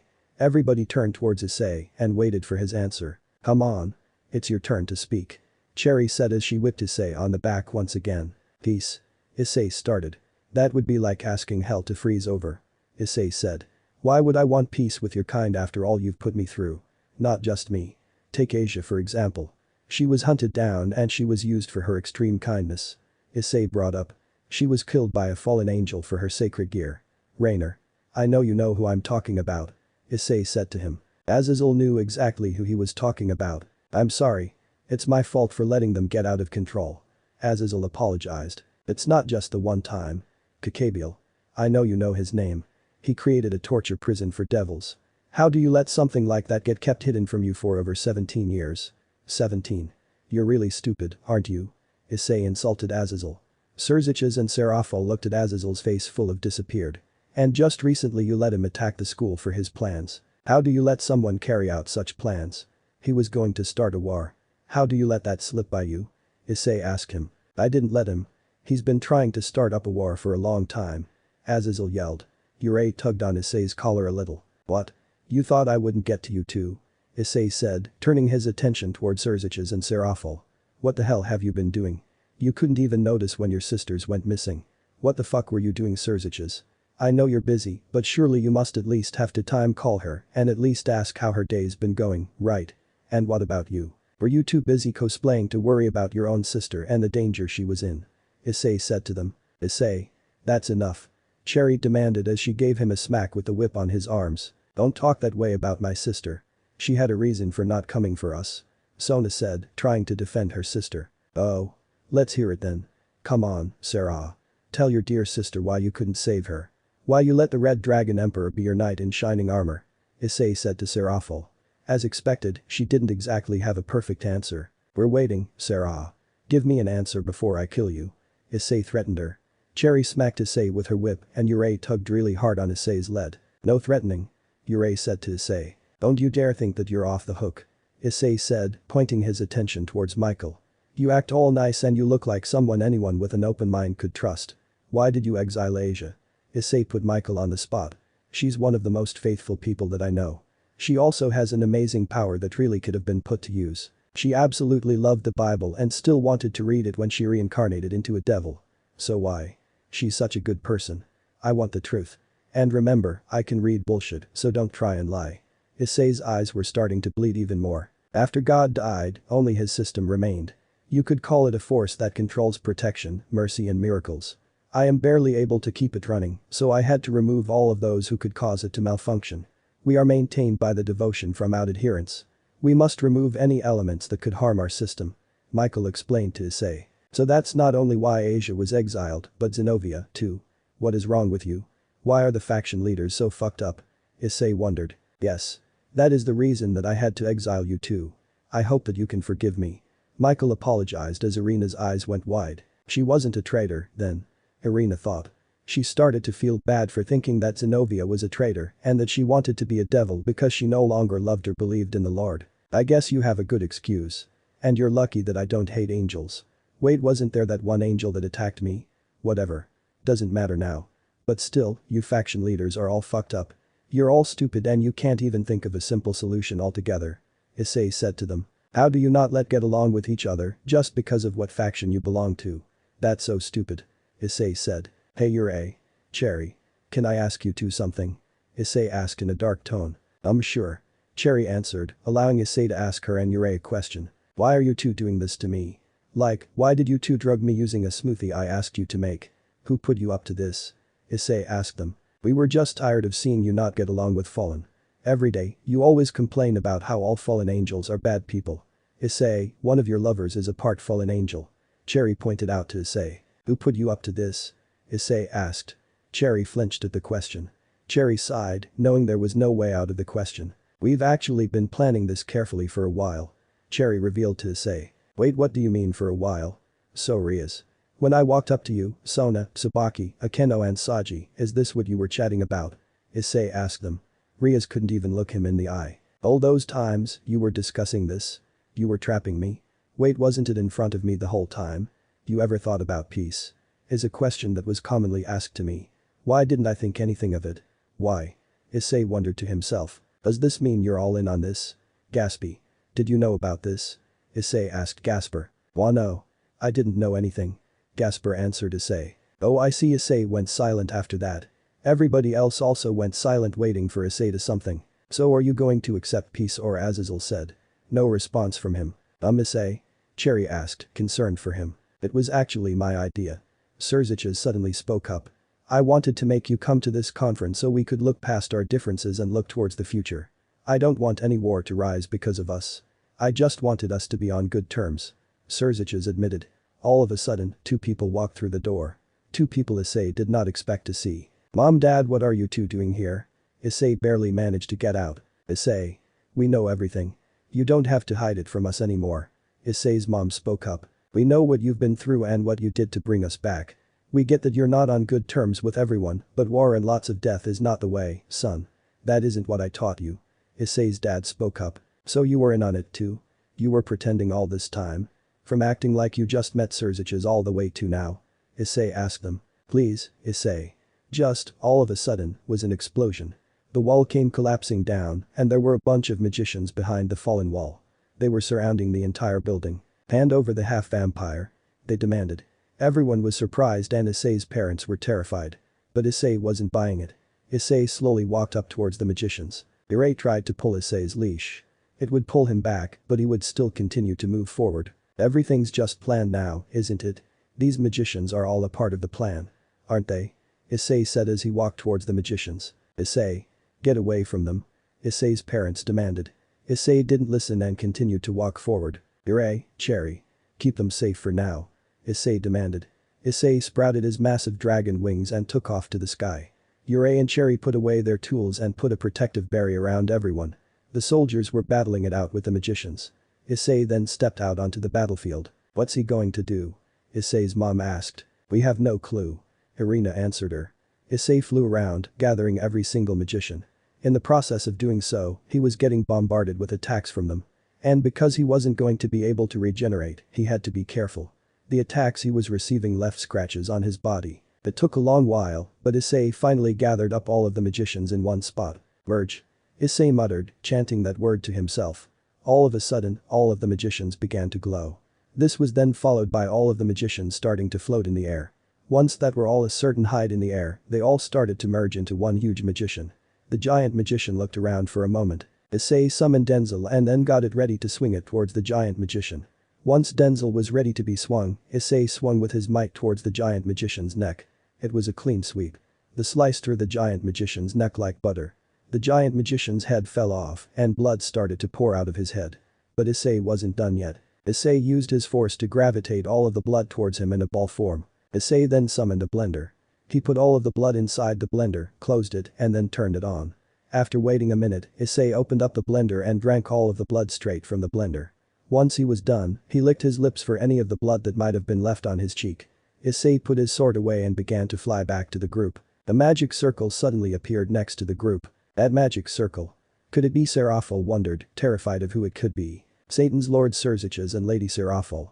The person who just appeared said. What are you doing here, the descendant of the previous Leviathan, Kateria Leviathan? Seraphil asked in an aggressive tone. Would you look at that? The leaders of the three factions are putting up a protective barrier altogether. How pitiful. Kateria said. What are you trying to achieve from this? Serziches asked her. Exactly what this conference ought not to do. If God and the Satans are gone, then this world will be ready for revolution. Kateria revealed to them. Stop this, Kateria. Seraphil demanded. Seraphil. It was you. You are the one who stole the Leviathan title from me. But don't worry. I'm here to kill you and take back my title as Leviathan. Kateria said as she rose her wooden magic wand that she wielded. Magic started to form from the wand and she shot it towards the group. Sister. Look out. Sona said as she got in front of Seraphil, ready to take the blast for her. President. Saji screamed as he ran in front of Sona. Saji. Move. You're going to die. Sona yelled, worried for Saji. If I'm going to die, I'm going to do it protecting you. Saji yelled. All of a sudden, someone came in and stopped the motion of the magic coming towards everyone. Issei's mom said his name. Issei used force to move the magic. He then slammed the magic into the ground, creating a huge explosion. Issei. Are you insane? Issei's dad screamed before the magic hit the ground. The barrier that was placed around the school was barely containing the explosion. Soon all the smoke from the explosion cleared up, revealing all the damage that Issei took from it. Issei and Kateria were very much in a bad condition and everybody else was inside a protective barrier, so they were fine. What? I thought we made him weaker. What did you two do to him? Saji yelled. Are you forgetting how strong Issei is? We only had an hour. We used everything we made on him. Cherry screamed back at him. Do you know how long it would take to make him powerless? That's a hard challenge. Even for us. Cherry added. Issei had blood covering his entire chest and his face. He walked towards Kateria, who was in a worse condition than he was. The Red Dragon Emperor is getting in the way of my plans. Fine, then. I'll just eliminate you along with everyone else. Kateria screamed as she casted more magic from her wand. Issei snapped his fingers, negating the magic. What? Kateria was shocked. She looked at Issei's condition and then back at her now nullified magic. Revolution. If I wanted a revolution, I would have started one a long time ago. I wouldn't need your help or anyone else's help to start one. Issei monologued as he snapped his fingers and snapped Kateria's staff in half. What the you're a monster. Get away from me. Kateria screamed at Issei. I've been called worse. Issei said as he casted fire magic on Kateria's body. Kateria found that she couldn't put it out. Soon, her whole body caught on fire. Issei walked over to her and crouched down, watching Kateria flail all over the ground. Issei grabbed Kateria by the neck and slammed her into the ground. Ahhh. Kateria groaned in pain as her body hit the ground. Issei then put a gun up to her forehead. Kateria stared into Issei's lifeless eyes. Those eyes told a story of their own. You're not the first person to make the mistake of trying to kill the people I care about, you know. You tried to use Gasper for your own plans, and I didn't let that happen. I know Death's going to love this little present I'm sending to it. Issei said. Any final words? Issei asked Kateria. Kateria didn't respond and just accepted her fate. That's what I thought. Issei said as a loud gunshot was heard from everywhere in the school. No way, our son just killed someone. Issei's parents were in disbelief. They knew that Issei was a part of the supernatural, but seeing this was completely new to them. She says that you stole her title, Sarah. Is that true?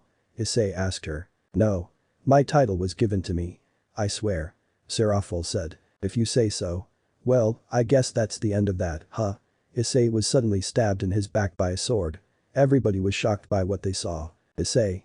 Rhea screamed in terror. What happened? Serziches wondered. Serziches looked towards Azazel, who was just staring forward. Hey rival. Our battle's just beginning. Valerie said as she shoved the sword deeper into Issei's chest. Valerie. What are you doing? This isn't what was supposed to happen. Seraful yelled at her. What do you mean? Brother Riaz looked toward Serziches for an answer. It's a part of the little agreement that I made with Azazel. He said that if everyone agrees on peace, I get to have another battle with my rival here. So mind your business. Valerie said as she dug the sword even deeper into his chest. Issei ended up coughing out a little bit of blood. Issei. Cherry screamed. Yurei held her back from running towards him. Valerie. Issei said her name. Huh? You can still talk clearly. As expected of you, rival. Valerie said. You said you wanted to fight a strong opponent, right? Issei asked. Yes, I did. Everybody says that I need to find somebody on my level. Valerie said. Okay, then. I'll give you the battle you want. I'll even cut a little deal with you. I'm currently a lot weaker than I was before. So you could stand a good chance, probably. If you manage to beat me, I'll sign the peace treaty and I'll become your opponent that you'll be able to battle anytime you wish. But if I win, you have to become my mate. Issei negotiated with her. Valerie was shocked by the deal. This seems like a win for us, then. Azazel smiled. What is he talking about? Issei's mom wondered. Issei and Valerie sort of have this thing for each other. Azazel told them. No, I don't. Why would I have a thing for someone like him? Valerie blushed. Issei has this thing for Valerie. Even though they're each other's opponents, that's not stopping Issei from trying to get with her. Azazel laughed. Kind of a hilarious situation if you think about it. Azazel added while continuing to laugh. Come on, do we have a deal or not? Issei asked with his hand out. Deal? I'll beat you into the dirt. Valerie trash-talked Issei while shaking his hand, securing the deal. Also, here's your sword back. It did some damage to me because I'm as weak as I am now. I'll let you use it more. Issei took out the sword from his chest. Because he wasn't regenerating, there was just a big hole in his chest. Are you sure you want to go through with this? Valerie asked Issei as she took the sword out of his hand. There's a huge hole in your chest. And lots of blood is leaking from it. Valerie added. I'll be fine. You better focus on winning. A lot is on the line for you.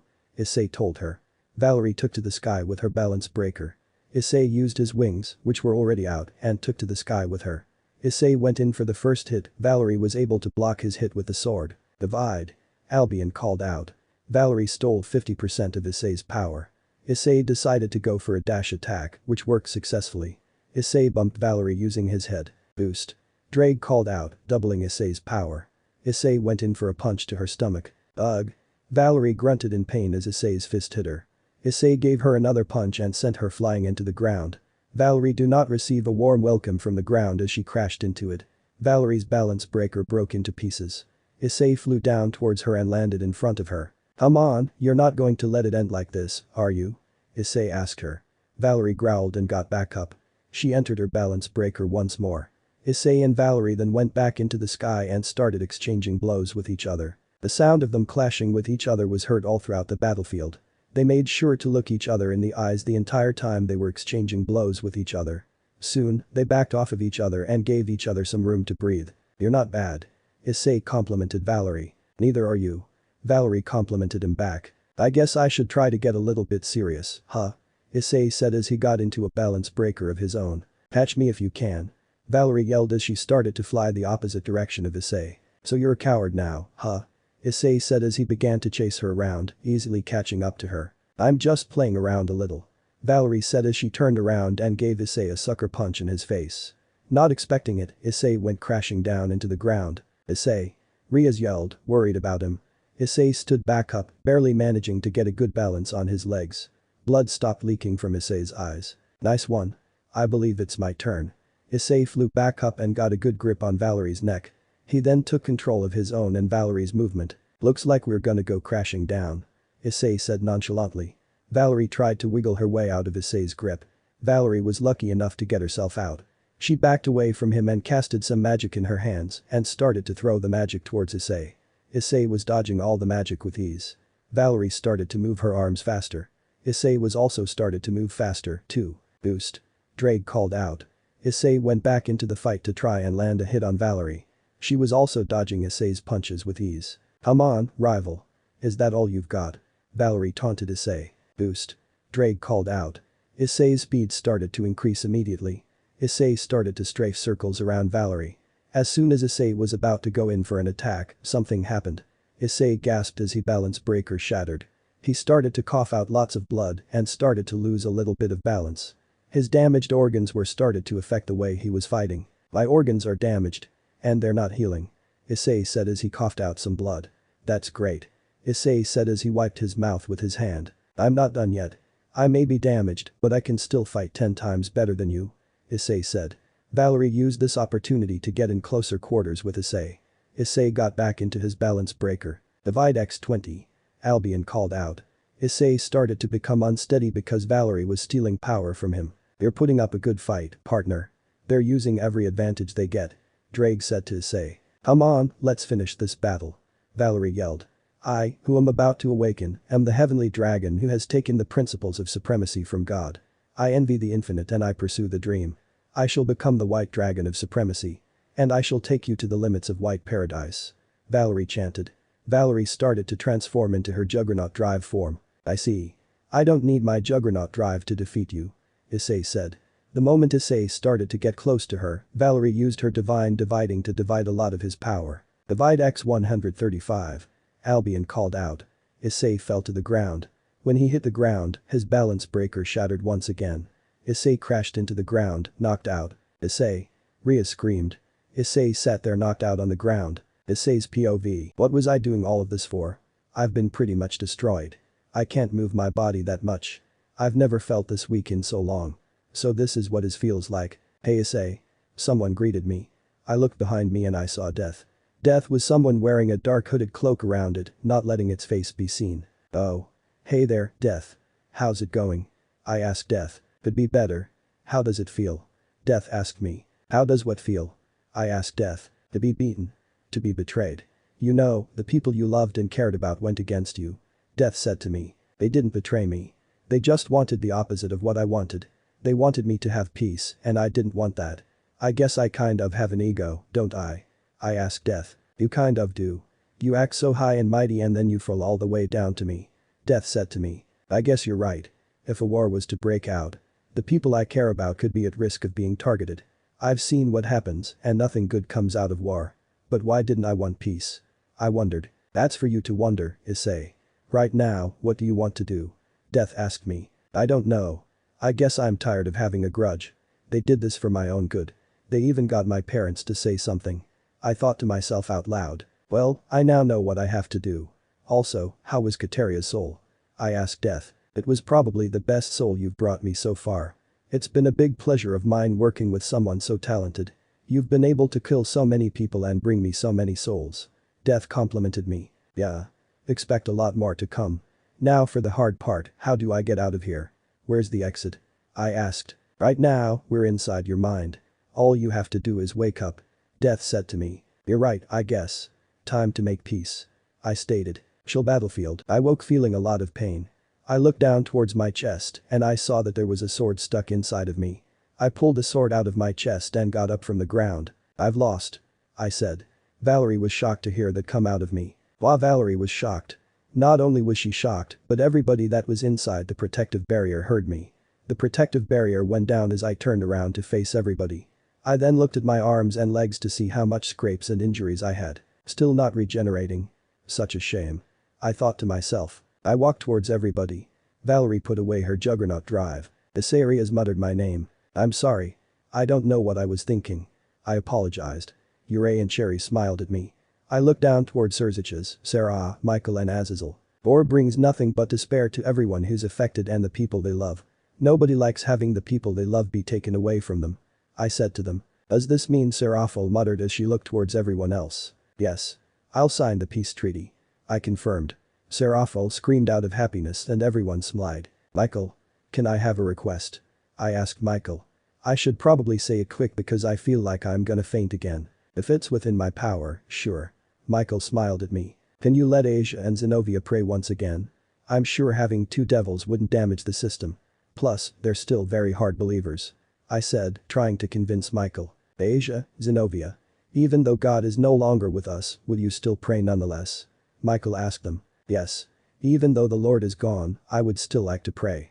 Asia answered Michael's question. As would I would like to pray so that I may thank you and the Lord. Zenobia also answered Michael's question. I, too would like to ask this of you Lord Michael. Irina spoke up. I blindly believed that you were a traitor. I'm sorry. Irina apologized to Zenobia. You too, Asia. I've said some harsh things to you too. I hope that you also can forgive me. Irina apologized. Don't worry about it. It's okay. Asia said, accepting Irina's apology. It's fine, Irina. It was a mistake. Zenobia also accepted Irina's apology. Oh, right. I have one last thing I want to say I said, starting to get nauseous. Riaz I said her name. What is it, Issei? Riaz asked, worried and full of concern with what he was going to ask. You're not fat. Those words were the finally thing I said. As I was falling to the ground, I snapped my fingers and everything started to rebuild itself. Pretty. Gasper smiled. Gasper's smile would soon turn into a frown when everyone heard a thud. Issei. Cherry rushed over to me. We're sorry. We're so sorry. Cherry repeated her apology as tears started to fall down her face. Well, looks like this is a new beginning. Serziches smiled. You sure are right. We're no longer at war with the Red Dragon Emperor. Azazel stated. It'll be nice to have him on our side. Serziches said. Time skip, it's been 2 days since then. My body healed up nicely and now I have all the power I once had back. It feels nice. I made sure that everywhere on my body healed. The huge hole that was in the middle of my chest was gone. Everywhere seemed to heal smoothly and properly. I did it. I officially now have peace with the fallen angels. I guess everyone's at peace now. Right. So, there you have it. Starting today, I will be the Occult Research Club's official advisor. Azazel said. I brought out my pistol and aimed it towards Azazel. No way, stop lying and get the fuck out of here. I said to Azazel. I'm not lying. I asked Serziches about it and he told me to talk to Serapho's little sister. Azazel revealed to us. If I didn't, my sister threatened, begged to come here. Sona said. You basically sold us out, didn't you? Riaz guessed. There was a loud gunshot that echoed throughout the whole room. I pointed my pistol towards Sona and aimed for her feet. I shot my pistol towards her feet. Sona jumped, terrified of the bullets that I sent towards her feet. Sona I muttered her name in a cold, deep, and scary tone of voice. I think he's mad. Azazel said. I'm going to give you 3 minutes to hide. And then I'm going to come look for you. And when I find you, I'm going to make sure that I don't stop shooting at you until these pistols are empty. I threatened her. Your time starts now. I said. This was a signal for Sona to start running out the door. But he gave me one condition. Azazel said. Condition? Gasper asked. To properly train all of your underdeveloped sacred gears. I'm going to apply what I've learned in my research to bring each of you to your full potential. Azazel revealed to everyone. I believe it's been 3 minutes. You can start looking now. Azazel smiled. Azazel. Riaz screamed at him as I went on my search for Sona. It's Mr. Azazel to you. Oh, and Issei. Azazel called out to me. I looked back at him. What? I said. I have one more surprise. And it's for you. Azazel said to me. All of a sudden, a little girl came bursting through the door. Hi. Office greeted me. What is she doing here? I asked Azazel. She's going to be beside you at all times. She's going to make sure that you don't ever get in trouble. Azazel told me. Sure. If you say so. I said. I had absolutely no problem with Office. But isn't she the leader of the Cows Brigade? How did they let that happen? Time skip, Issei. We're really sorry. Please forgive us. Cherry said as she ran away from me. I was currently chasing them around the house, destroying everything in my sight just to try and catch them. Issei and Cherry were told to do it. Issei said nonchalantly as she, too, ran away from me around the house. Come on, you three. You need to st. My mom tried to get us to stop running and destroying things around the house. Cherry was running towards my mom. My mom ducked as Cherry flew over her head. This was also followed by me chasing after Cherry. So my mom had to keep her head ducked down. Office sat by and just watched me chase the 2 girls around the house with Riaz and the others. Office. Aren't you going to do anything? Riaz asked Office. All I was told to do was watch him and make sure he doesn't hurt anyone. Besides, this is their business and not mine. Office said to Riaz. I know, but it just feels wrong to watch this happen. Riaz said. I second that. Akeno agreed with Riaz. Everybody else nodded to what Riaz said. Come on. You're destroying the house. My dad yelled out of frustration. Our son's a dragon and the girls he's in love with are devils. This is all too much to take in, honey. My mom said to my dad. I know. And apparently, we were killed and brought back to life. How would that even work? My dad wondered. I guess this is our life now.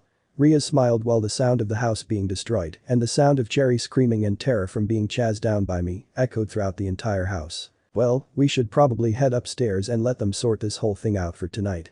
Akeno suggested. Everybody except Office nodded and decided to head upstairs to their rooms. Office just floated in her place and watched me chase Yurei and Cherry. My mom and dad eventually noticed Office. Who are you? My mom asked Office. My name is Office. I've been asked to make sure Issei doesn't get into any trouble. I hope we get along. Office said, introducing herself to my parents. My parents were even more confused by everything that was happening around them. What is going on? My parents ask each other in unison, about to lose their minds. Chapter 25. Summer break Issei vs Tannen. Issei's POV. Now, every time I spank you too, I want to hear an I'm sorry. Got it? I said to them. Why yes.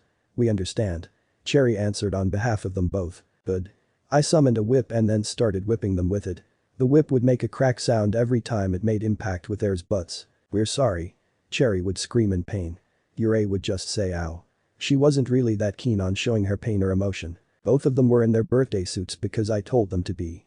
Their bodies would shake every time that I hit them. And from what I could tell, it was turning them on a little bit. We're so sorry. Cherry screamed in pain once again. About an hour passed and I was still going at it with a whip. We're sorry. We're sorry. We're sorry. We're so sorry. Cherry's screaming was heard from the other side of the door. Riaz and her peerage listened in as I continued to give Yurei and Cherry their punishment. I feel kind of bad that they have to suffer for it. Riaz said. I agree. But we're going to wait until they've calmed down to go to sleep. Akeno stated. You're right, Akeno. You all can go to bed, you all deserve it. Riaz commanded. Yes, President. Everybody whispered as they headed towards their own rooms. Cherry and Yurei were both breathing very hard. They also had regeneration abilities on par with my own. While whipping them on their asses didn't leave any marks, it still stung a lot. I whipped them again. Only this time, getting a different reaction. Lord Issei. Cherry screamed. I suddenly froze in place. That's what they called me back then. I hated the fact that they would call me that. It made me feel like I was owning them. Like they were slaves. But that's not what they are. They're not my slaves. They weren't back then and they aren't now. They never will be. Why, I muttered as I used magic to put the whip away. Why did you call me Lord? I asked Cherry as I slowly embraced her from behind. I told you to never call me that. You know that I hate it when you do. I whispered in Cherry's ear. Issei. Cherry muttered my name. Does your butt hurt? I asked Cherry as I gently grabbed onto it. Only a little bit now, but it'll get better. Cherry answered my question. Don't ever call me Lord, okay? It makes you sound like my slaves. Even though you're not. You're not my slaves, and I don't want you to be. You're my mates and always will be. I stated to Cherry. A tear rolled down her face and I wiped it off her face. Yurei was slowly crawling towards me, wanting to be included. And no, I didn't forget about you, Yurei. How could I? I said as I pulled Yurei into my embrace as well. You're so mean, but you're also so kind. How do you do it, Issei? Cherry asked me with a smile on her face, having enjoyed being wrapped around in the warmness from my embrace. Don't forget about Yurei. Yurei said to me. I won't ever forget about either of you. Speaking of forgetting things, I opened a magic circle and Irina popped out through it. Irina crawled onto my legs. Aw. I think she missed us. Cherry awed at the rabbit. I think you're right. It's been a while. It seems she's doing fine. I'm gonna go and bathe her. And while I'm at it, bathe myself as well. I told them as I grabbed Irina and headed for the washroom. You've just been there the entire time, watching that happen? I asked. Yes. Office answered as she followed me into the bathroom with Irina. My life's just going to be like this from now, huh? I said as I hopped into the bath. I started by giving Irina a wash. God knows how long it's been since I've gave you a good wash. I said as I dipped her into the water and started to carefully lather her with soap. It was awkward just having Office stare at me for a full day, but I'm sure that I'll get used to it. I heard the door open and looked to see who it was. Oh hey Irina. Look. More friends. I held Irina in front of me towards Riaz and Akeno. My. I wasn't aware that you had a pet, Issei. Akeno said as she let her towel fall off her body. I do. Her name's Irina. I named her after my friend. I told them. Riaz and Akeno hopped into the bath in front of me. Their stark naked bodies were right in front of me. They were both being completely silent as they watched me give Irina a much needed cleaning. A few minutes went by and all that was heard was the sound of water being splashed. Okay. There you go. You're all clean now. I said. Irina shook off the water. I then turned her towards me. I probably won't ever have to give you a bath ever again. I said to her. After I finished washing and cleaning Irina, Akeno and Riaz just decided to have their turn cleaning me. I mean this when I say that office will take some time getting used to her. It's not that I don't like her. She's actually stopped me from doing things that I could come up to haunt me later. Like that time when those people came knocking at my door saying they wanted money from me. The nerve of some people. I almost murdered them all, but then we decided to play the father-daughter role. It actually worked and those people left the house. That was also the first battle I had with Valerie. Time really flies, doesn't it? Riaz, Akeno and I finished up in the washroom. I carried Irina with me outside and made sure to summon a nice little bed for her to sleep in. I gently placed her down on the bed. You sure are a caring person, aren't you, Issei? Riaz smiled. You know, even if you were a little bit fat, my feelings wouldn't change for you. I said to Riaz as all three of us got under the sheets. Riaz was a little bit annoyed, but she smiled. Thank you, Issei. It makes me happy to hear that from you. Riaz smiled. Good. Because I don't ever want to try and make you sad on purpose. Never. I said to her. That makes me happy. I love you, Issei. Riaz proclaimed to me as she gave me a hug. I returned the hug to her. Oh my, Issei. Having some fun with Riaz, are we? Akeno asked with a smile. Are you feeling left out? Here. I said as I put my arm around Akeno's neck and pulled her next to me. There. Now you two are next to me. Still feeling left out? I asked her. Akeno nodded her head no. Good. I said to them. You put up an awfully good fight against the White Dragon Empress. Riaz said to me. That reminds me. Yurei and Cherry aren't the only ones who need a punishment. I stated. Riaz and Akeno were a little terrified. I guess I'll let you off with letting me give your breasts a good squeeze. I said to them. I used my right hand to squeeze Akeno's breasts and I used my left hand to squeeze Ria's breasts. My. I wonder whose breasts feel better. Akeno moaned in pleasure from me squeezing her breasts. Well, I suppose I'll have to go with Akeno. The only reason being that yours are a little bit softer. And my fingers feel like they're going to sink into them every time I squeeze them. I observed. As for you, Riaz. Don't think that you lost. While Akeno's breasts are softer, I love how sensitive that you get whenever I start squeezing yours. And yours have kind of a tender feel. I said to Riaz. HMPH. Shut up, idiot. Quit acting like you're some expert. Riaz said to me with an annoyed smile on her face. I think that's enough. Time to go to sleep. I said to the two of them. They both nodded their heads and then headed off to sleep. I stayed up a little later. You're just going to stay there? And not even sleep? I asked Office. Yes. What's wrong with that? Office asked me nonchalantly. Here. Get in the blanket and come sleep. Sleep feels good, you know. I suggested to her. I know. I've slept before. But are you sure? Wouldn't I be interrupting your sleep between your mates? Office asked me. Don't worry about it. Just get in here. I demanded. Office did as I told her and flew into the blanket. Now that I think about it. She is kind of cute. If I do ever have a daughter, I want them to look something like her. I thought to myself. All of a sudden, I noticed that Office was starting to take off her outfit.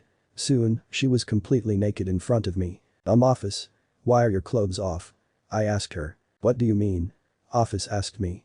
Isn't this how you sleep? Office added. What are you talking about, Office? I asked her. Everyone else in the bed is naked. So why can't I be naked? Office asked me. You actually do have a point. I guess it's not a problem if one more person sleeps naked, right? I said to her. Great. Do we sleep now? Office asked me. Yes. We do. I answered Office's question. Office leapt on top of me while everybody else slept beside me. Time skip. How did they let you enroll at the school? I asked Office. Some strings were pulled. Office answered me. Somehow, they let Office into the school. I sighed. Well, this is my life now. So do you have all the same classes as me? I asked Office. She nodded her head yes to my question. Oh my god. Who's the new little girl? She's so cute. People were already starting to have some affection towards her. Eventually, there was a whole crowd of students surrounding Office. Move. Issei's waiting for me. Office demanded. All of the students started to mumble to themselves and the people next to them as Office walked over to me. Let's go. Office said to me. I began to walk to our class with Office behind me. You do look kind of cute in the school's outfit. I complimented Office's appearance. Thanks. And why aren't you wearing one? Office asked me. The dumb outfits don't fit me. I answered her question. Oh. Okay then. Office said. School went on like normal. It was the last day of school for summer break. People were getting ready to go on vacation and just wanted to be out of school for the next few weeks. School eventually ended and summer break started.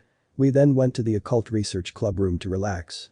Ria sat at her table with Akeno holding a tea set in her hand as usual. Me, Cherry and Yurei were sitting on the couch. Issei. I have a question for you. Asia came up to me, wanting to ask me a question.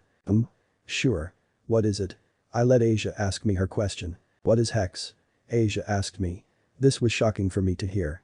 I did not expect Asia to want to learn about that. Oh. Rias and Akeno can tell you.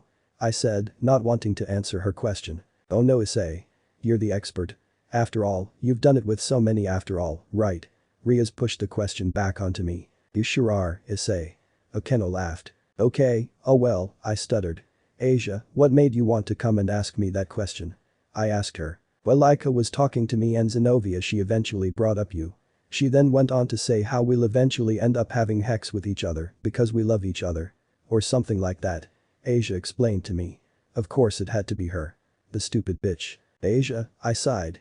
I knew I would have to have this talk with Asia. She probably didn't learn about it much when she was at the church. I picked up Asia and sat her down on my lap. Asia, hex is something you do with a person that you love and care about. It's a way of showing affection, I started. Is it how babies are made as well? Asia asked me. Well yeah. That, too. People have hex because they want to spread and create offspring, as it's called. I told Asia. Oh. So you have hex with the person you love and you create a baby? Asia asked me. Why yes.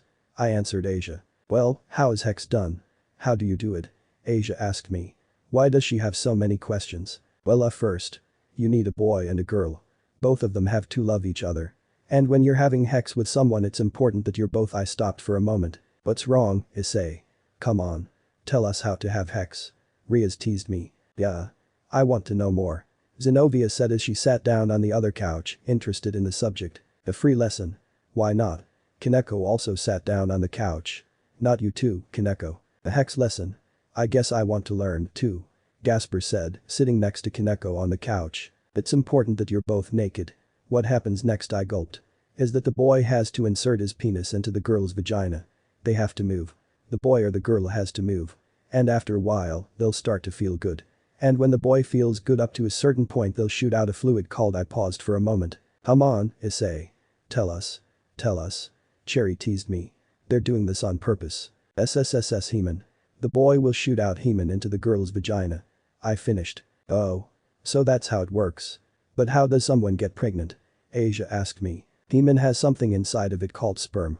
And when a boy shoots out sperm into a girl's vagina, the sperm will travel through the womb to the place inside of a woman where the sperm will get fertilized. I explained to everyone, pausing between every few set of words. Wow. So a boy and a girl need to be in love in order to have hex? Asia asked me. Well, not all the time. Some people just have hex because it feels good. I answered her question. Okay, then. Hey Issei. I have another question.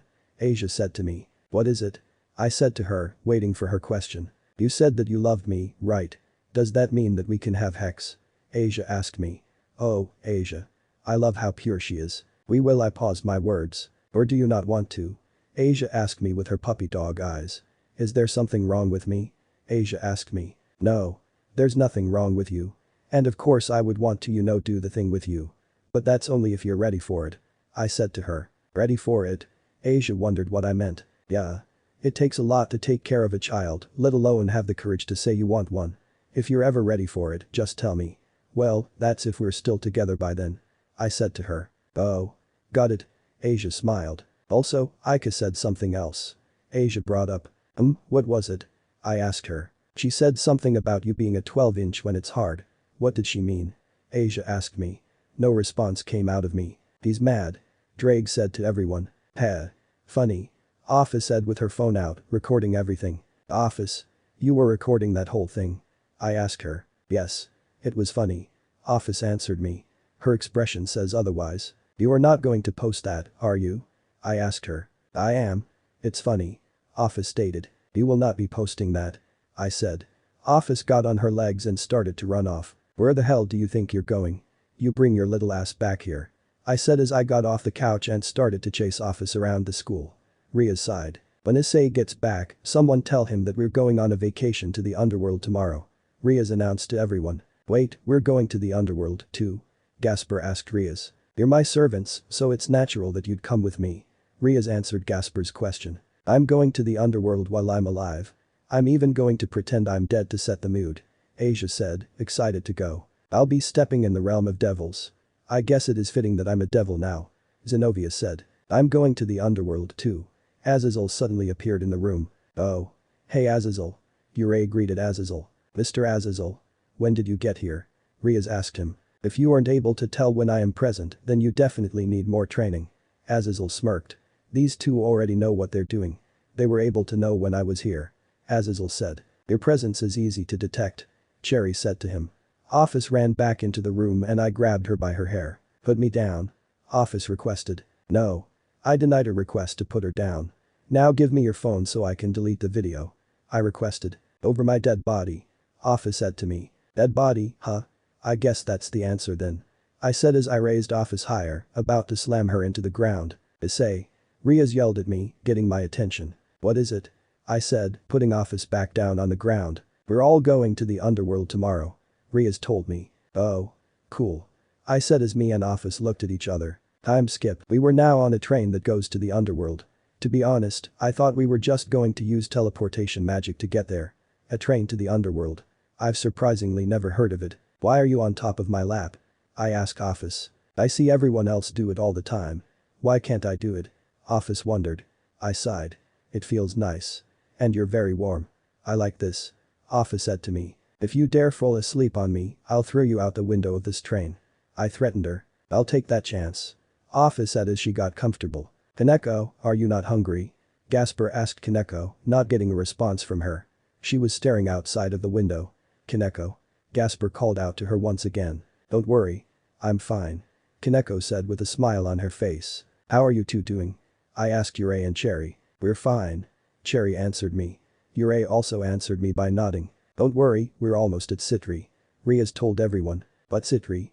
I asked. All of a sudden, Saji, Sona and Tsubaki came into our part of the train. Oh, hey. It's Sona. And her piece of shit pawn. I said, insulting Saji. Issei. Riaz yelled at me. Sorry on his behalf, Saji. Riaz apologized to him. Actually it's not on my behalf. I'm not apologizing for anything. I said. Saji started to walk towards me. He stopped walking when he was right in front of me. What's your problem? I asked him. Anyway, what brings you here, Sona? Riaz asked her. We're going to be sharing your train. Sona told her. I'm getting kind of nervous. This year's return home is different from most years, after all. Riaz said. We're also going to be training in the underworld. Sona informed Riaz. Oh.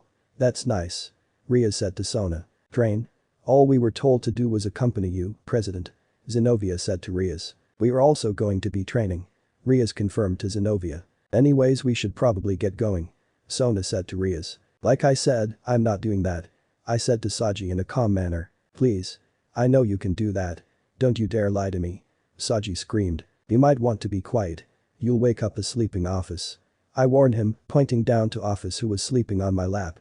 Saji scoffed and got closer to me, wanting to say something else. Saji. Sona called out to him. DRRR, yes President, Saji growled as he walked over to Sona. Oh. Sona. I have a little surprise for you. I said to her. Huh? What do you mean? Sona asked me. Sona. Seraphil came in, flying towards her. Once Seraphil made contact with her sister, Seraphil gave Sona a bone-crushing hug. What are you doing here sister? Sona asked. I thought I'd invite your sister here with me. I totally had no clue you were going to be here, though. I told her. Come on. Aren't you happy to see me? Seraphil asked Sona. I put the sleeping Office on my shoulders and walked over to Seraphil. Yeah. She really missed you, Sarah. Almost as much as I did. I said to her as I hugged her from behind. Oh. Wow. That's a surprise. Seraphil blushed as the warmness from my body started to make its way to her. I look at when you dress like this. You look horrible in a suit. I told her. Her legs were starting to shake and she was losing balance. Plus, your ass is more visible this way. I whispered into her ear. Once I did, she fainted onto the floor. I used my magic to levitate Seraphil to one of the seats on the train. Looks like she's out cold for now. I said as I headed towards the seat I placed her on. I think we leave for now, Riaz. We'll see you later. Sona said as she, Tsubaki and the angry Saji left the room. I went back to the original place I was sitting and placed Office back on my lap. Issei. What was Saji screaming at you about? Riaz asked me. Oh. It's nothing. Try not to worry about it. I said to Riaz. But I am worrying about it. What if it was something important? Riaz replied to me. Saji's not that intelligent. Why would anything comes out of his mouth be important? I asked her. Riaz decided to take a different approach to get information out of me. She walked over to me and sat down next to me. She unbuttoned her shirt, revealing a little bit of her purple bra. Which was where her treasures hide. Issei, she started to draw circles around my thighs with her fingers. Can you please tell me what Saji was yelling at you about? Riaz asked me in a calm and seducing manner. I gulped as she was trying to seduce the information out of me. She transitioned her hands from her thighs to my chest. Your muscles. I know that you can transform. Are you sure that these muscles aren't fake? Riaz asked me. Why would I need use transformation on my muscles? No, my muscles aren't fake. And you can hook me up to a lie detector if you think otherwise. I answered her question. Just please tell me what he said to you. I would very much appreciate it, Riaz said. Give me a little kiss on my chest. What am I to do? I'm sure it's not going to be that bad if I tell her. Right. But I'll play with her a little more. I like this side of hers. It's nothing important. Don't worry about it, Riaz. I said, looking down at her. Come on please. For me? Riaz asked, using a little bit of seduction in her tone of voice. What's happening? Kiba asked Kaneko. Something happened between Saji and Issei. Right now, Riaz is trying to figure it out by trying to seduce Issei. Kaneko explained what was happening to Kiba. Oh. I see. Luckily, they're really close with each other, so this kind of thing that they're doing is normal. Kiba said with a smile. Kaneko looked down towards the floor, trying to hide the sadness on her face. Kaneko? Kiba wondered what was wrong with Kaneko. Please Issei. Riaz begged me. I'll do it on one condition. I said to her. Anything you want. Riaz said to me. I set Office aside on the seat to the opposite of Riaz. I then let Riaz onto my lap, facing me. You have to kiss me. I said to her. Riaz's immediate response was to smash our lips together. Riaz was a little more on the rougher side this time when we kissed each other, but I liked it. I kissed her back and then we started to do a little tongue play with each other. Riaz made the occasional moan as we kissed, but it just meant that she was enjoying the kiss. I used my hands to rub her body as we kissed. I did things like feel around her chest, all the way down to her hips. I then stuck my hands in her skirt, trying to touch her butt a little. Just to get her aroused and let her enjoy the kiss even more. Eventually, our lips parted ways, and we did that usual thing we always do when we finish kissing each other. We stare deep into each other's eyes.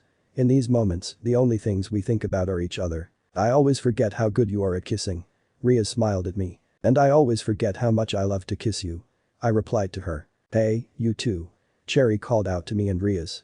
When are you gonna stop being corny? Cherry asked, teasing us both. Come on, please. I did what you told me to do. How about if you tell me, I'll kiss you again? Riaz promised me with a smile, trying to seduce me as she wrapped her arms around my neck. There's nothing technically wrong with me telling her. Saji was begging me to bring back his sister. I revealed to Riaz. Riaz gasping a little bit was her reaction. His sister? Riaz asked me. Yeah. I wonder how Death's doing with her. I wondered to myself out loud. How did you even know about her murder? Wasn't it years ago that she was killed? Riaz asked me. Don't even worry about that. That's information I want to keep to myself.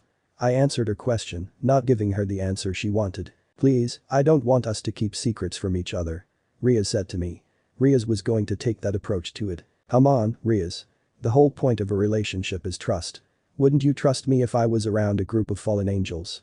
I queried Riaz. Of course not. Riaz answered rather aggressively. Same. Even I don't trust those fallen freaks. The peace treaty just says that I can't hurt or attempt to kill them. I told Riaz. Issei, is it that hard to tell me what happened? It's not that difficult. Riaz said to me. It is if you have a certain power that you're trying to hide. I said to her, revealing that it had something to do with the power I have. So it is something to do with magic. Whatever. I'll squeeze that bit of information out of you later. Riaz smiled at me. Yeah. But until then, I want that kiss. I said to her, she sighed and slowly put her lips on mine. Hey Issei. I see a city coming into view. Cherry said as she was looking down from the window of the train. Riaz and I stopped making out. I let her gut off of me before I walked over to where Cherry was looking from. Oh. I recognized this place. This is where I killed my first set of citizens. Good times. I said as I reminisced the when I came to the underworld looking for the Excalibur pieces. Not sure if that's a moment you would want to remember this place by. Asia said with a nervous smile on her face. Does this place have a name? I asked. All of this is the Gremory estate. Akeno answered my question. All of this is about the size of Honshu, Japan's largest island. Kiba added. As Asia and Zenovia were looking outside, the train came to a sudden halt. The force of the train stopping was a big surprise for everyone. We stopped. Zenovia exclaimed. This is an emergency stop. Someone on the train's PA system announced. My. I wonder what happened. Akeno wondered. Azazel said as he suddenly walked into the train. Just came to see if you all were good. But it looks like the engine isn't working. I'll go check on it. See ya. As quickly as he came was as quickly as he left. A representative of Asgard will be joining us for the conference. Rhea said as she buttoned up her shirt. Asgard is from the Norse legend, right? I asked. Yes. Other than devils, fallen angels, and angels, there are various other factions such as Olympus of Greek mythology and Mount Meru of Hindu mythology. There are even more factions than I have mentioned. Kiba explained to me. Oh. Okay. You said there was a conference. What's the topic? I asked Rhea's. House Brigade. It's an anti-terror conference. Asgard is involved too. Rhea's told me. All of a sudden, the entire Gremory estate disappeared from the train's window view. I suddenly felt like I was falling out of the train. Nothing I couldn't handle though. When I opened my eyes, I was on the ground. And so was everyone on the train. The forced teleport? Akeno wondered. Is everyone okay? I asked. Yes. Office suddenly appeared in front of me. Wow. I'm so glad you're okay. I said sarcastically to Office. We look to be somewhere in the mountains. Nothing too crazy. Issei. Are you okay? Cherry asked as she and Issei flew over to check on me because worried about me. I stood up off the floor. I'm fine. What about you two? I asked them. Issei and Cherry are fine. Issei answered me. Wait, where's Rhea's? And Sarah? And not that I care, but where's Azazel? Where'd those three go? I wondered. Anyways. We should probably try to get out of here. Akeno suggested. All of a sudden, a tail came out of nowhere and swung itself. The tail was heading towards Kaneko.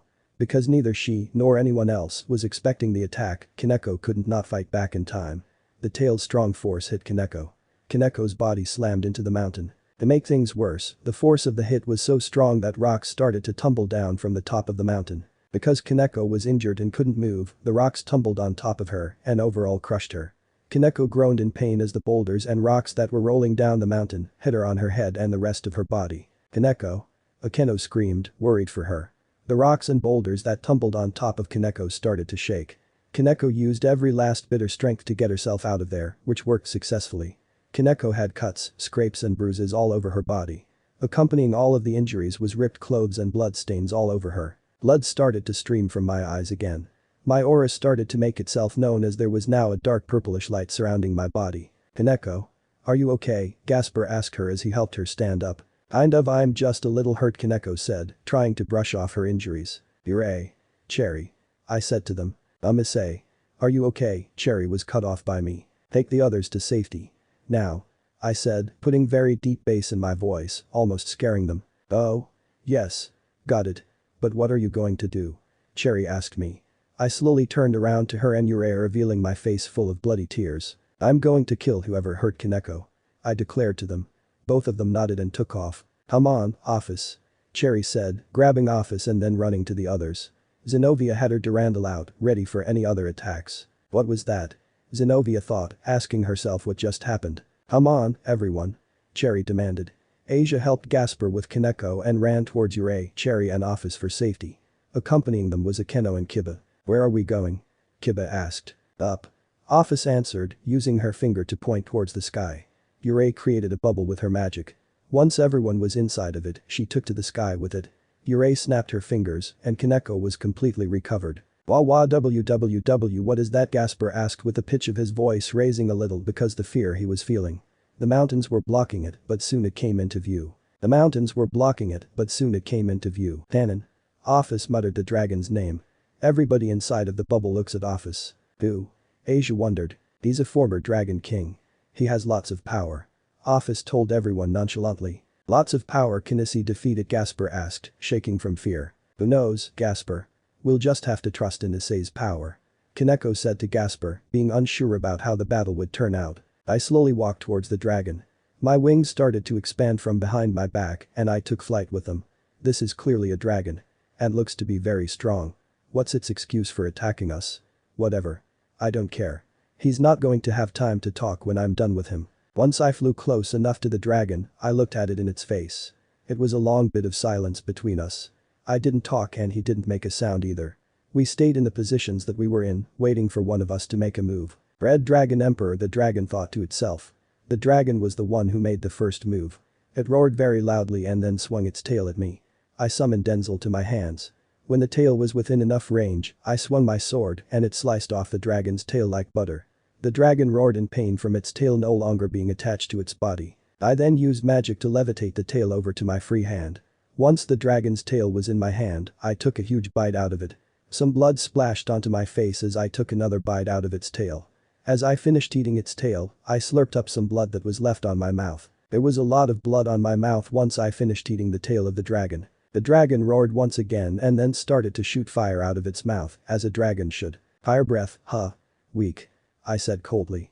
I opened my hand and a little black hole suddenly appeared.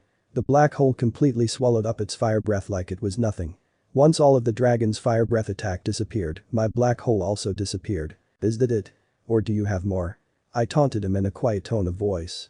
The dragon roared and shot even more fire breath at me. This time, the dragon's eyes were glowing purple, so I could tell that he was using even more power than before.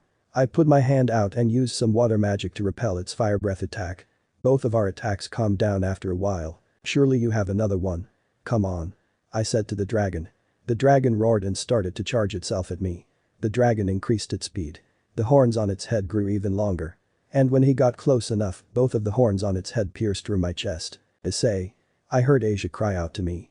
The dragon dug their horns even deeper into my chest. Was that it? I asked the dragon. I put my hands on the dragon's horn and pulled them out of my chest seamlessly. There was a little bit of blood remaining when I pulled out the dragon's horns out of my chest. You've had your fun. But I think it's about time that you die. I said to them. I pulled out my sword once again and flew towards him. I swung my sword towards its horns, slicing both of them off smoothly.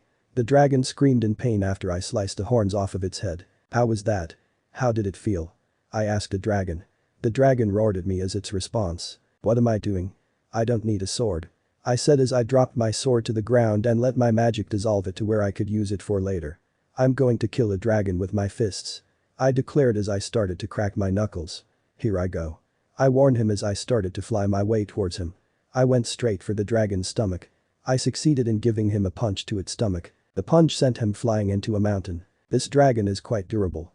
But it's not enough to stop me. I thought to myself as I went in for another punch. This time, I went for the dragon's face. The dragon attempted to use its fire breath attack on me again. The dragon's flames engulfed my entire body but did absolutely nothing to hurt me. Weak. I said as my fist finally landed on its face scales. The dragon roared in pain as I backed off of him. Some of the scales off of the dragon's face broke off. I guess that's it, huh? Maybe next time, you'll think twice before attacking Kaneko. But for now, I think it's time that you die. I declared to him. The dragon roared weakly. I snapped my fingers and all of a sudden, chains rose from the ground and wrapped themselves around the dragon. The dragon roared in pain as the chains used themselves to tie it to the ground. I don't know why, but I don't feel like using Denzel. Instead, I'm going to bring out a sword that I haven't touched in a while.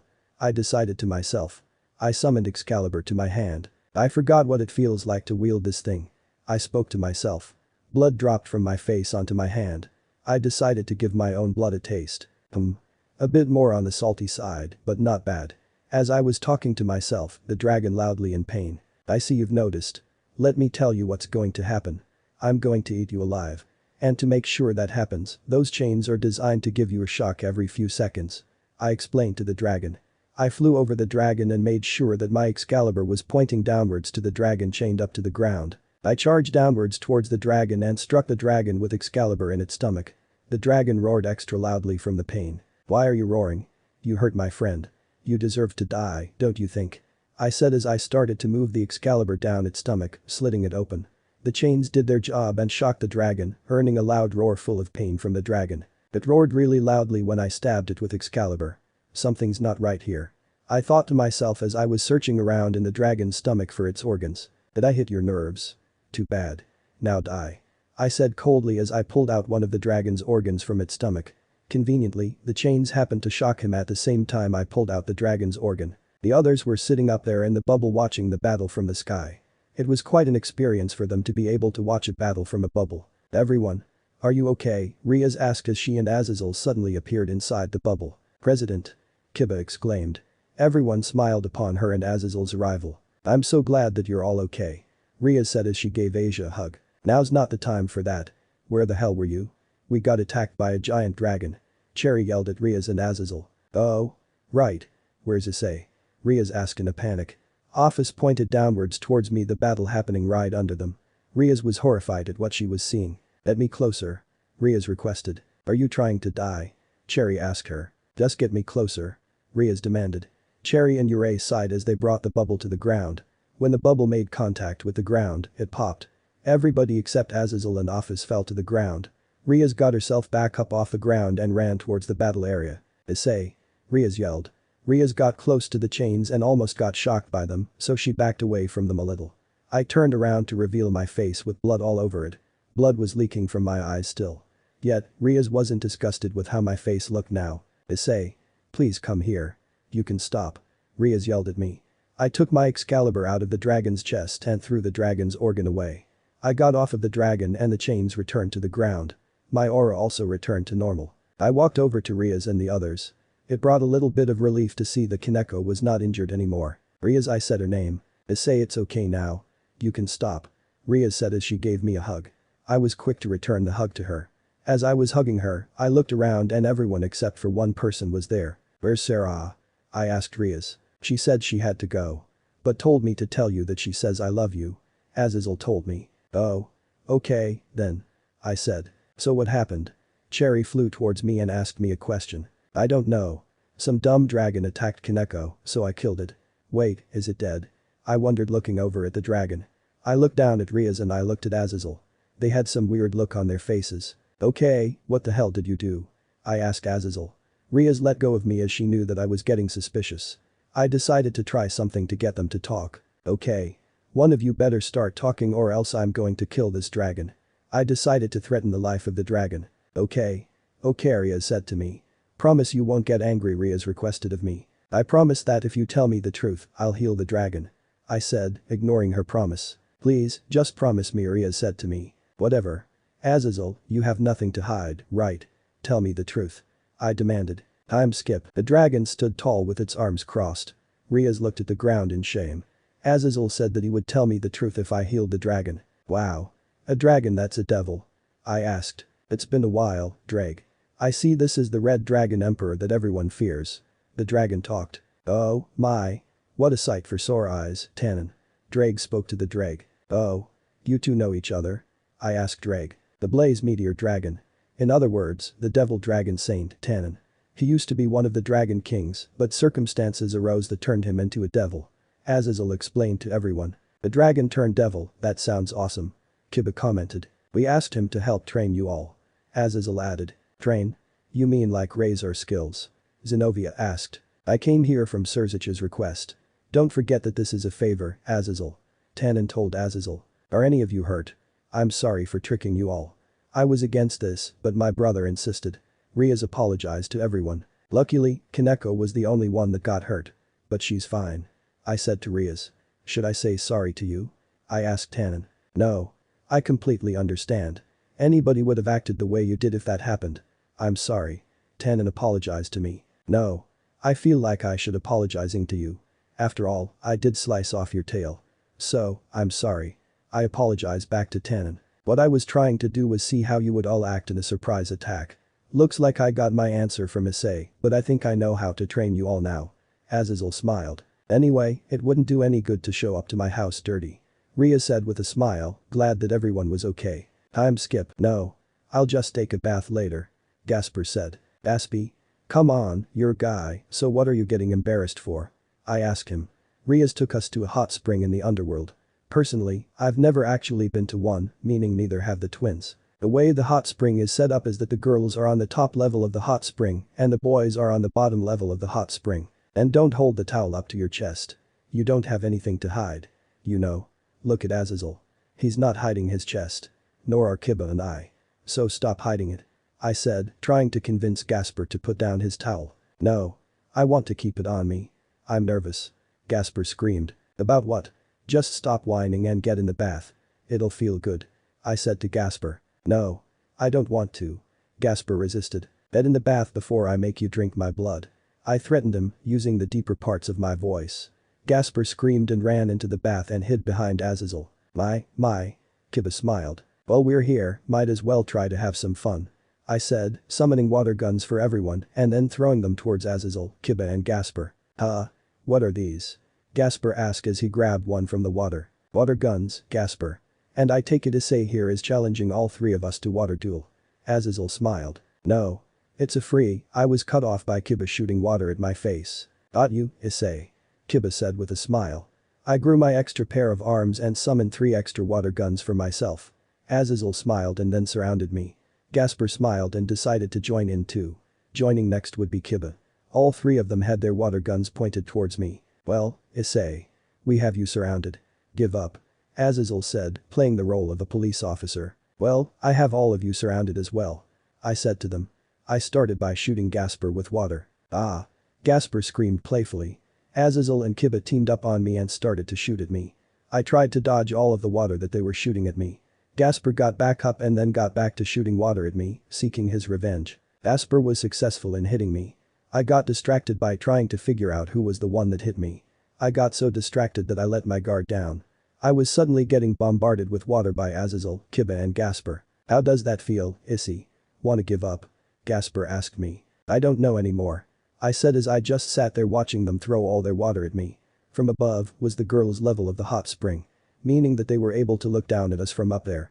That's exactly what Office was doing. She wasn't wearing anything just like everybody else. They look like they're having fun. Office said. Riaz accompanied Office and looked down at the boys' level of the hot spring. They sure are. Riaz smiled. Riaz got back from the edge and relaxed dipped her body into the water. While all the girls were enjoying themselves, one of them seemed more distant than the others. Kaneko? Why do you look so sad? Cherry asked her. Kaneko snapped out of whatever she was thinking about and faced Cherry. Oh please don't worry about it. Kaneko said, putting on a fake and forced smile. Cherry wasn't stupid. She knew when something was being forced or faked. But she didn't want to pry. Okay, then. Come on. Everybody's watching the boys' water fight. Cherry exclaimed. Water fight? Kaneko asked. Come on. Just follow me. Cherry said as she dragged Kaneko to the side to watch the fight. I continued to shoot at everyone with my water guns.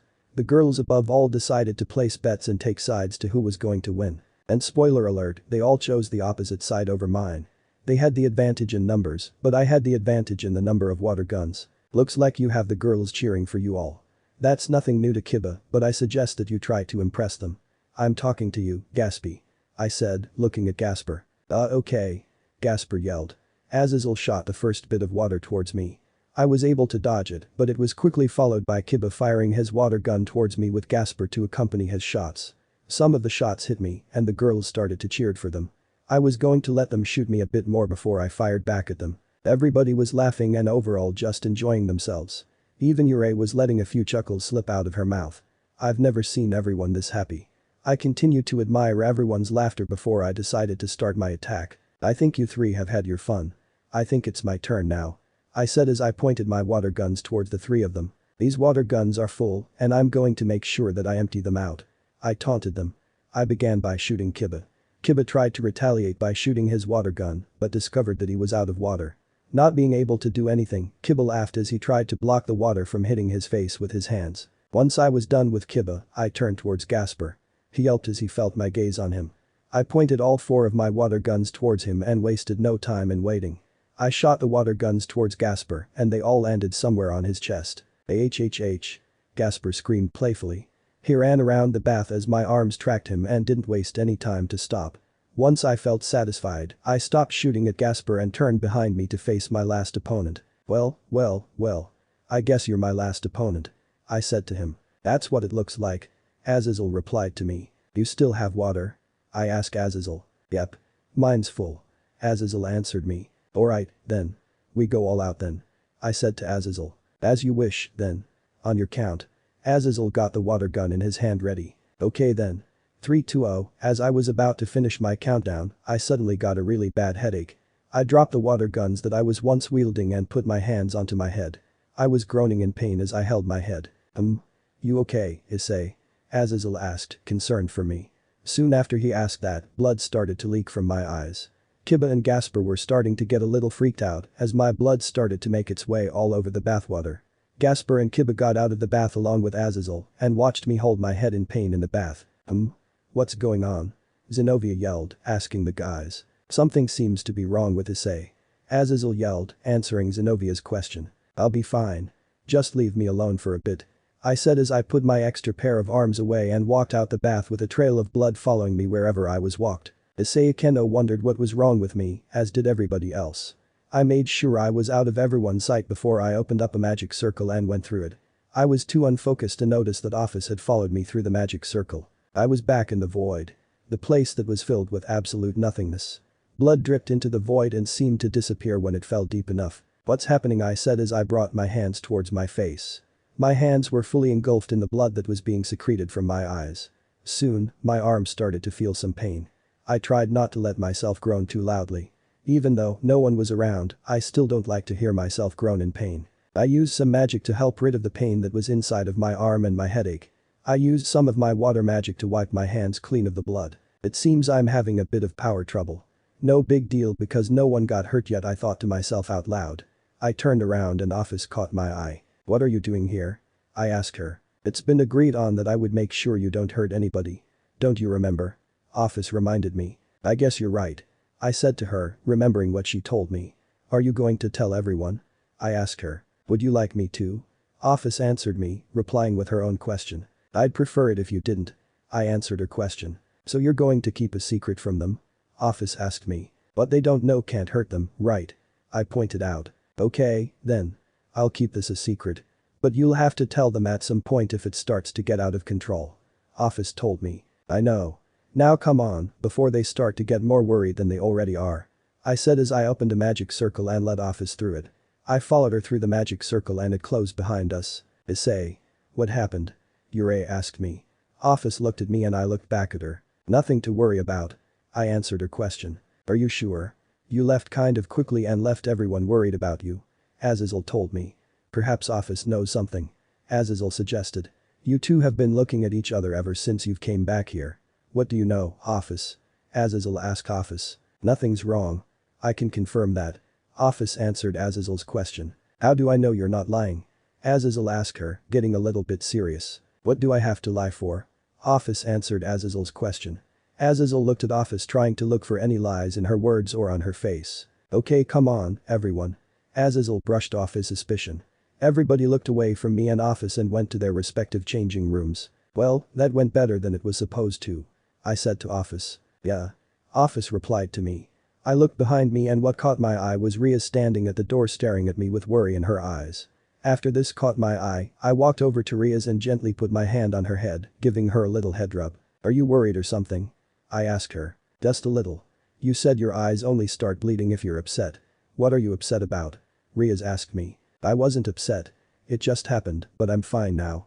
So you can stop worrying. I assured her. Are you sure? Rhea's questioned me. Yes. I'm sure. I assured her again. Now go get ready. We have to get to your house. I said to Rhea's. She nodded and ran into the change room. I'm Skip. Wow. It's a mansion. I said as I looked up at the mansion. It's a mansion.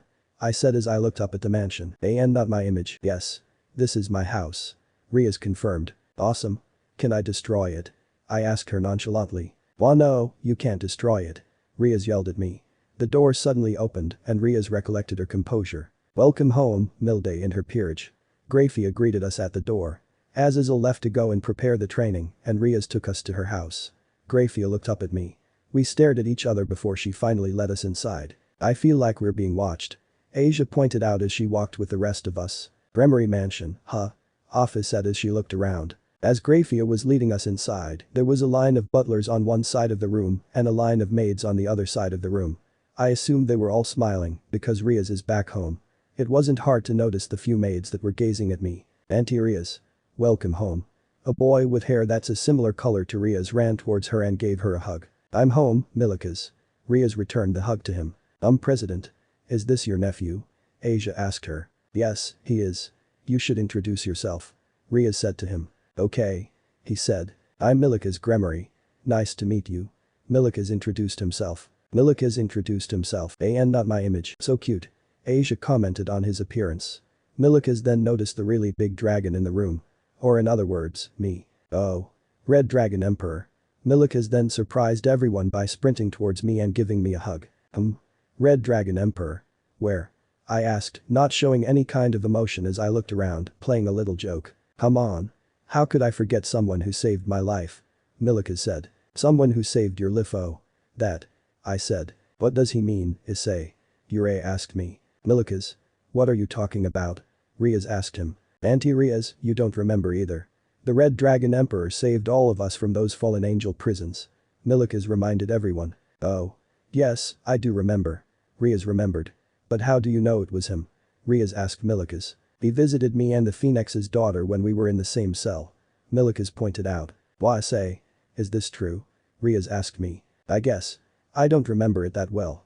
After all, I'm pretty sure everyone wants to forget about it, right? I said to everyone. I never got to thank you for breaking us out back then. So thank you. He thanked me. You're welcome, I guess. I said, scratching the back of my head as Milikas held onto my legs. Wow. Look at how many people you've impacted, Issei. Kiba said to me with a smile on his face. I sighed. Wait, if you're here, does that oh? Are you Auntie Ria's boyfriend? Milikas asked me. Riaz blushed from me being asked that question. Yes. I answered his question. Wow. Auntie Riaz has a boyfriend. I'm so happy for you, Auntie Riaz. Milikas burst from happiness. Riaz chuckled out of embarrassment. Everyone, please enter. Grafia said. Milikas ran into the room. Auntie Riaz has a boyfriend. Milikas yelled. Come on now. Where are your manners? A soft voice said from inside of the room. We all followed Riaz into the room. Inside, Milikas was hugging his mother. Everyone, this is my mother. Issei. Don't get any ideas. Riaz said, introducing her mother. Oh. I see you've returned home with your peerage. And your boyfriend, I see. Her mother smiled. It's so nice to meet all of you newcomers. I'm Ria's mother, Venelana Gremory. Venelana smiled at us. Oh. Hey there. I'm Issei Hyoudou. I introduced myself to her. I wasn't used to acting formal. She chuckled at my reply to her introduction. Dinner's almost ready. Riaz, please show them the way. Venelana requested. I will. Riaz replied to her request. She looked towards me and smiled. What's wrong? I asked her. Nothing. She said as she guided us to the dinner table. Time skip. Everybody was at the dinner table. Because everybody was surprised by Office's presents, I had to tell them what happened at the conference. They calmed down and everyone was served their food. Everyone pretty much got same food. Everyone was eating so formally. I decided to save the steak for last. I took one bite of the steak and it was already the tastiest food item there. Fuck me, this is good. I said. I duplicated the steak and started to shove the steaks in my mouth. Language, Riaz froze up when she saw me eating, shoving a bunch of meat down in my mouth. I stopped and noticed that everyone was looking at me. What? I asked. Ria's father and mother chuckled as they saw my reaction to the steak. I see you like the steak. Zeoticus laughed. Hell yeah. I said. Riaz sighed as her cheeks were red, showing embarrassment. I finished all of the steak with everyone in the room watching me. We've heard of your achievements, Issei. Zeoticus said to me. What achievements? I asked him. You have extraordinary power. You tended to Seraphol Leviathan when she got infected with a disease. Zeoticus told me. Devil's downfall. I forgot about that. You also put a stop to Kakabiel and his plan to start another war. And you saved our daughter, not once but twice. Along with many other people. I have to give my thanks to you, Issei Hyoudou. Zeoticus smiled. Well, that second time I saved her I was correcting your wrongs. I said, getting serious. Huh? What do you mean? Venelana asked me while wearing a nervous smile on her face. Don't act dumb. Would you set up Riaz to marry someone she doesn't even love? I asked Venelana. They didn't have anything to say. I just want to know, what makes you think it's okay to decide when your child gets married when they can't even tell a hick from a pencil? I asked them. I see two awesome parents in front of me. Here. Catch. I said as I threw them a phone. As a reward, you get to see your daughter's beautiful face. On the phone was a video of Riaz. Every second of the video was of Riaz displaying her face full of sadness. She was thinking about Riser and how back then there was no one who would be able to help her. You see how happy she is? I asked them. She's so happy, isn't she? I asked them. How did you get this? Zeoticus asked in a panic. Don't worry about that. Just look at how much fun she's having. Oh. And look at how long the video is, too. I told them. Venelana tapped on the screen and the seek bar showed up, displaying that the video was 50 hours long. I knew they were looking at it by the shock displaying on their faces. Go to gallery. I told them to do. They closed the video and opened the gallery app on the phone. All of the videos that showed up on the phone were of Ria's. No matter how much they kept scrolling, the videos that displayed Ria's sadness didn't stop. Why are there? How did you get all of this? Venelana asked me. And why are there so many? Zeodicus asked. Let's say I were to, I don't know, kill you. Would that violate our peace treaty? I asked as I summoned my pistols in both of my hands. Issei needs to calm down. Issei stood up from her seat and grabbed one of my hands. Yeah, Issei. You can't kill them, remember? Cherry grabbed onto my other hand. But it's their fault. It's their fault and nobody else's. I must make them pay for putting her through so much. I said, as my eyes started to bleed again. I will kill them. I'm going to kill them and no one's gonna stop me. You hear that? I won't let you get away for putting Rias through that. I threatened them. Issei and Cherry dragged me out of the room as I threatened them. The trail of blood followed behind me as they dragged me out. Zeodicus and Venelana looked at each other and then looked at Rias. Why is it so quiet? Milikas asked. Grown-up stuff. Rias answered as she looked down at the table. Oh. What happened? Milikas asked. Time skip. I don't care how big you make the rooms. What really gets to me is that there's nothing in the middle of the room except this big bed. I thought to myself out loud. What happened in there? Office asked me. No clue. I said as I wiped my eyes full of blood while laying on the bed looking up at the ceiling. Well, I'm sure you've scared everyone and now they want nothing to do with you. Office said to me. I know. Sometimes I regret how I treat people. I said to her. I think you should start feeling like that all the time. Office suggested. Not going to happen. I replied to her. It was nighttime so everybody was in bed. Issei and Cherry were already sleeping in the bed and I decided to stay up and have a little chat with Office. While we were talking, I noticed the door open slightly and someone was peeking from outside. Come in. I said. Rias suddenly walked in wearing a robe. She dropped her robe to the ground, walked into my bed. Issei. What you did during dinner was dumb. Rias started. Please don't lecture me. I requested as I turned my body away from her. I'm not trying to give you a lecture. I just want to know why you did it. Rias asked me. They set you up to marry someone you don't love. If you say you're fine after that and you're not mad at them at all, then you're lying. I said to her. Issei. Do you even know what happened when Issei and Cherry made you leave? Rias asked me. No. I answered her. Once we finished eating dinner, the first thing that they did when everyone left was call me over. Then, they said that they were sorry. They do feel bad. And while I'm still a little mad about it, and I know that you are, please understand that they were pushed into that position. It wasn't their fault, you know. And, now I know that you leave and kill my parents over me. Not sure whether that makes me happy or terrified. But Rias rested her head on my chest. I'm glad I have you, Issei. And thank you for all that you've done for me. Rias expressed as she looked into my eyes. I guess there was no justifying for my actions back there, so I should apologize to you and your parents. But I'll do that later. I said to her. Well, thanks, Issei. Rias said to me. I heard another knock come from the door. Come in. Rias said. I looked at her and wondered why she was letting people in my room. Asia, Zenobia, Akeno and Kaneko were waiting outside of the room. Why are all of you here? I asked them. I can't sleep in a room that seems so big and empty. Asia stated. Same. Zenobia agreed with Asia. Kaneko and Akeno nodded in agreement with Asia's statement. I sighed. I'm Skypria's DREAM third person's POV. Issei. We're here. Our date's over. Ria said to Issei. Issei looked around, wondering why she had brought them here. Why are we back here at the Love Hotel? Issei asked her. Because it's been a while since it's been just you and me. You know. I've been craving to get some affectionate alone time with you, but you're always surrounded by other girls. It makes me jealous. Rias told Issei. Does it? Do you want me to love you and only you? Issei asked her. Rias immediately nodded her head. Yes. Yes. Please, I want you all to myself, Issei. I want you to be the only girl for you. Rias answered Issei's question. Okay, then. Let's go inside of this love hotel. I'm going to be giving you all of my love. Maybe I might get you pregnant. Issei whispered into her ear. Rias purred at the suggestion. She liked the sound of getting knocked up. Real world Issei's POV. Issei, be careful, it's been a while, Rias muttered in her sleep before she fluttered her eyes open, waking herself up. Luckily it was still the middle of the night. Reality can be so cruel, can't it? I said to her. Well, none of that happened. Rias asked, keeping her voice down because there were other people in the bed. Nope. Not a single thing. I answered her question. And you saw the whole thing. Gosh. That's so embarrassing. Rias hid her face using her hands to hide the embarrassment on her face. I cupped her cheeks and she uncovered her face. You want me all for yourself, don't you? I asked her. Yes. Yes, I do. Riaz answered me while looking me straight in my eyes. How about this? After everyone's training, including yours, is done, I take you on a date. Just the two of us. I suggested to her. Seriously, Riaz suddenly burst. She covered her mouth, realizing that she was way too loud. She set it back down into the bed and recollected her composure. Relax. Only I can hear you. And Office of course. I said, putting my hand out on Office's head as she was on the bed, sleeping comfortably. So? How about it? I asked her. Yes. I do want a date. Riaz answered me and gave me a kiss on my lips. I returned the kiss to her. Once we parted, we looked into each other's eyes like we always did. I can't wait.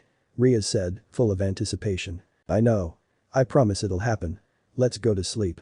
After all, your training begins tomorrow. I reminded her. I know. That's why I want you to embrace me for the entire night. I want to feel your warmth. Riaz smiled. As you wish. I put my arms around her. She giggled as she felt my massive arms embrace her. I felt someone else tug on me. Issei. Kaneko said my name. Kaneko? What are you still doing up? I asked her. Issei.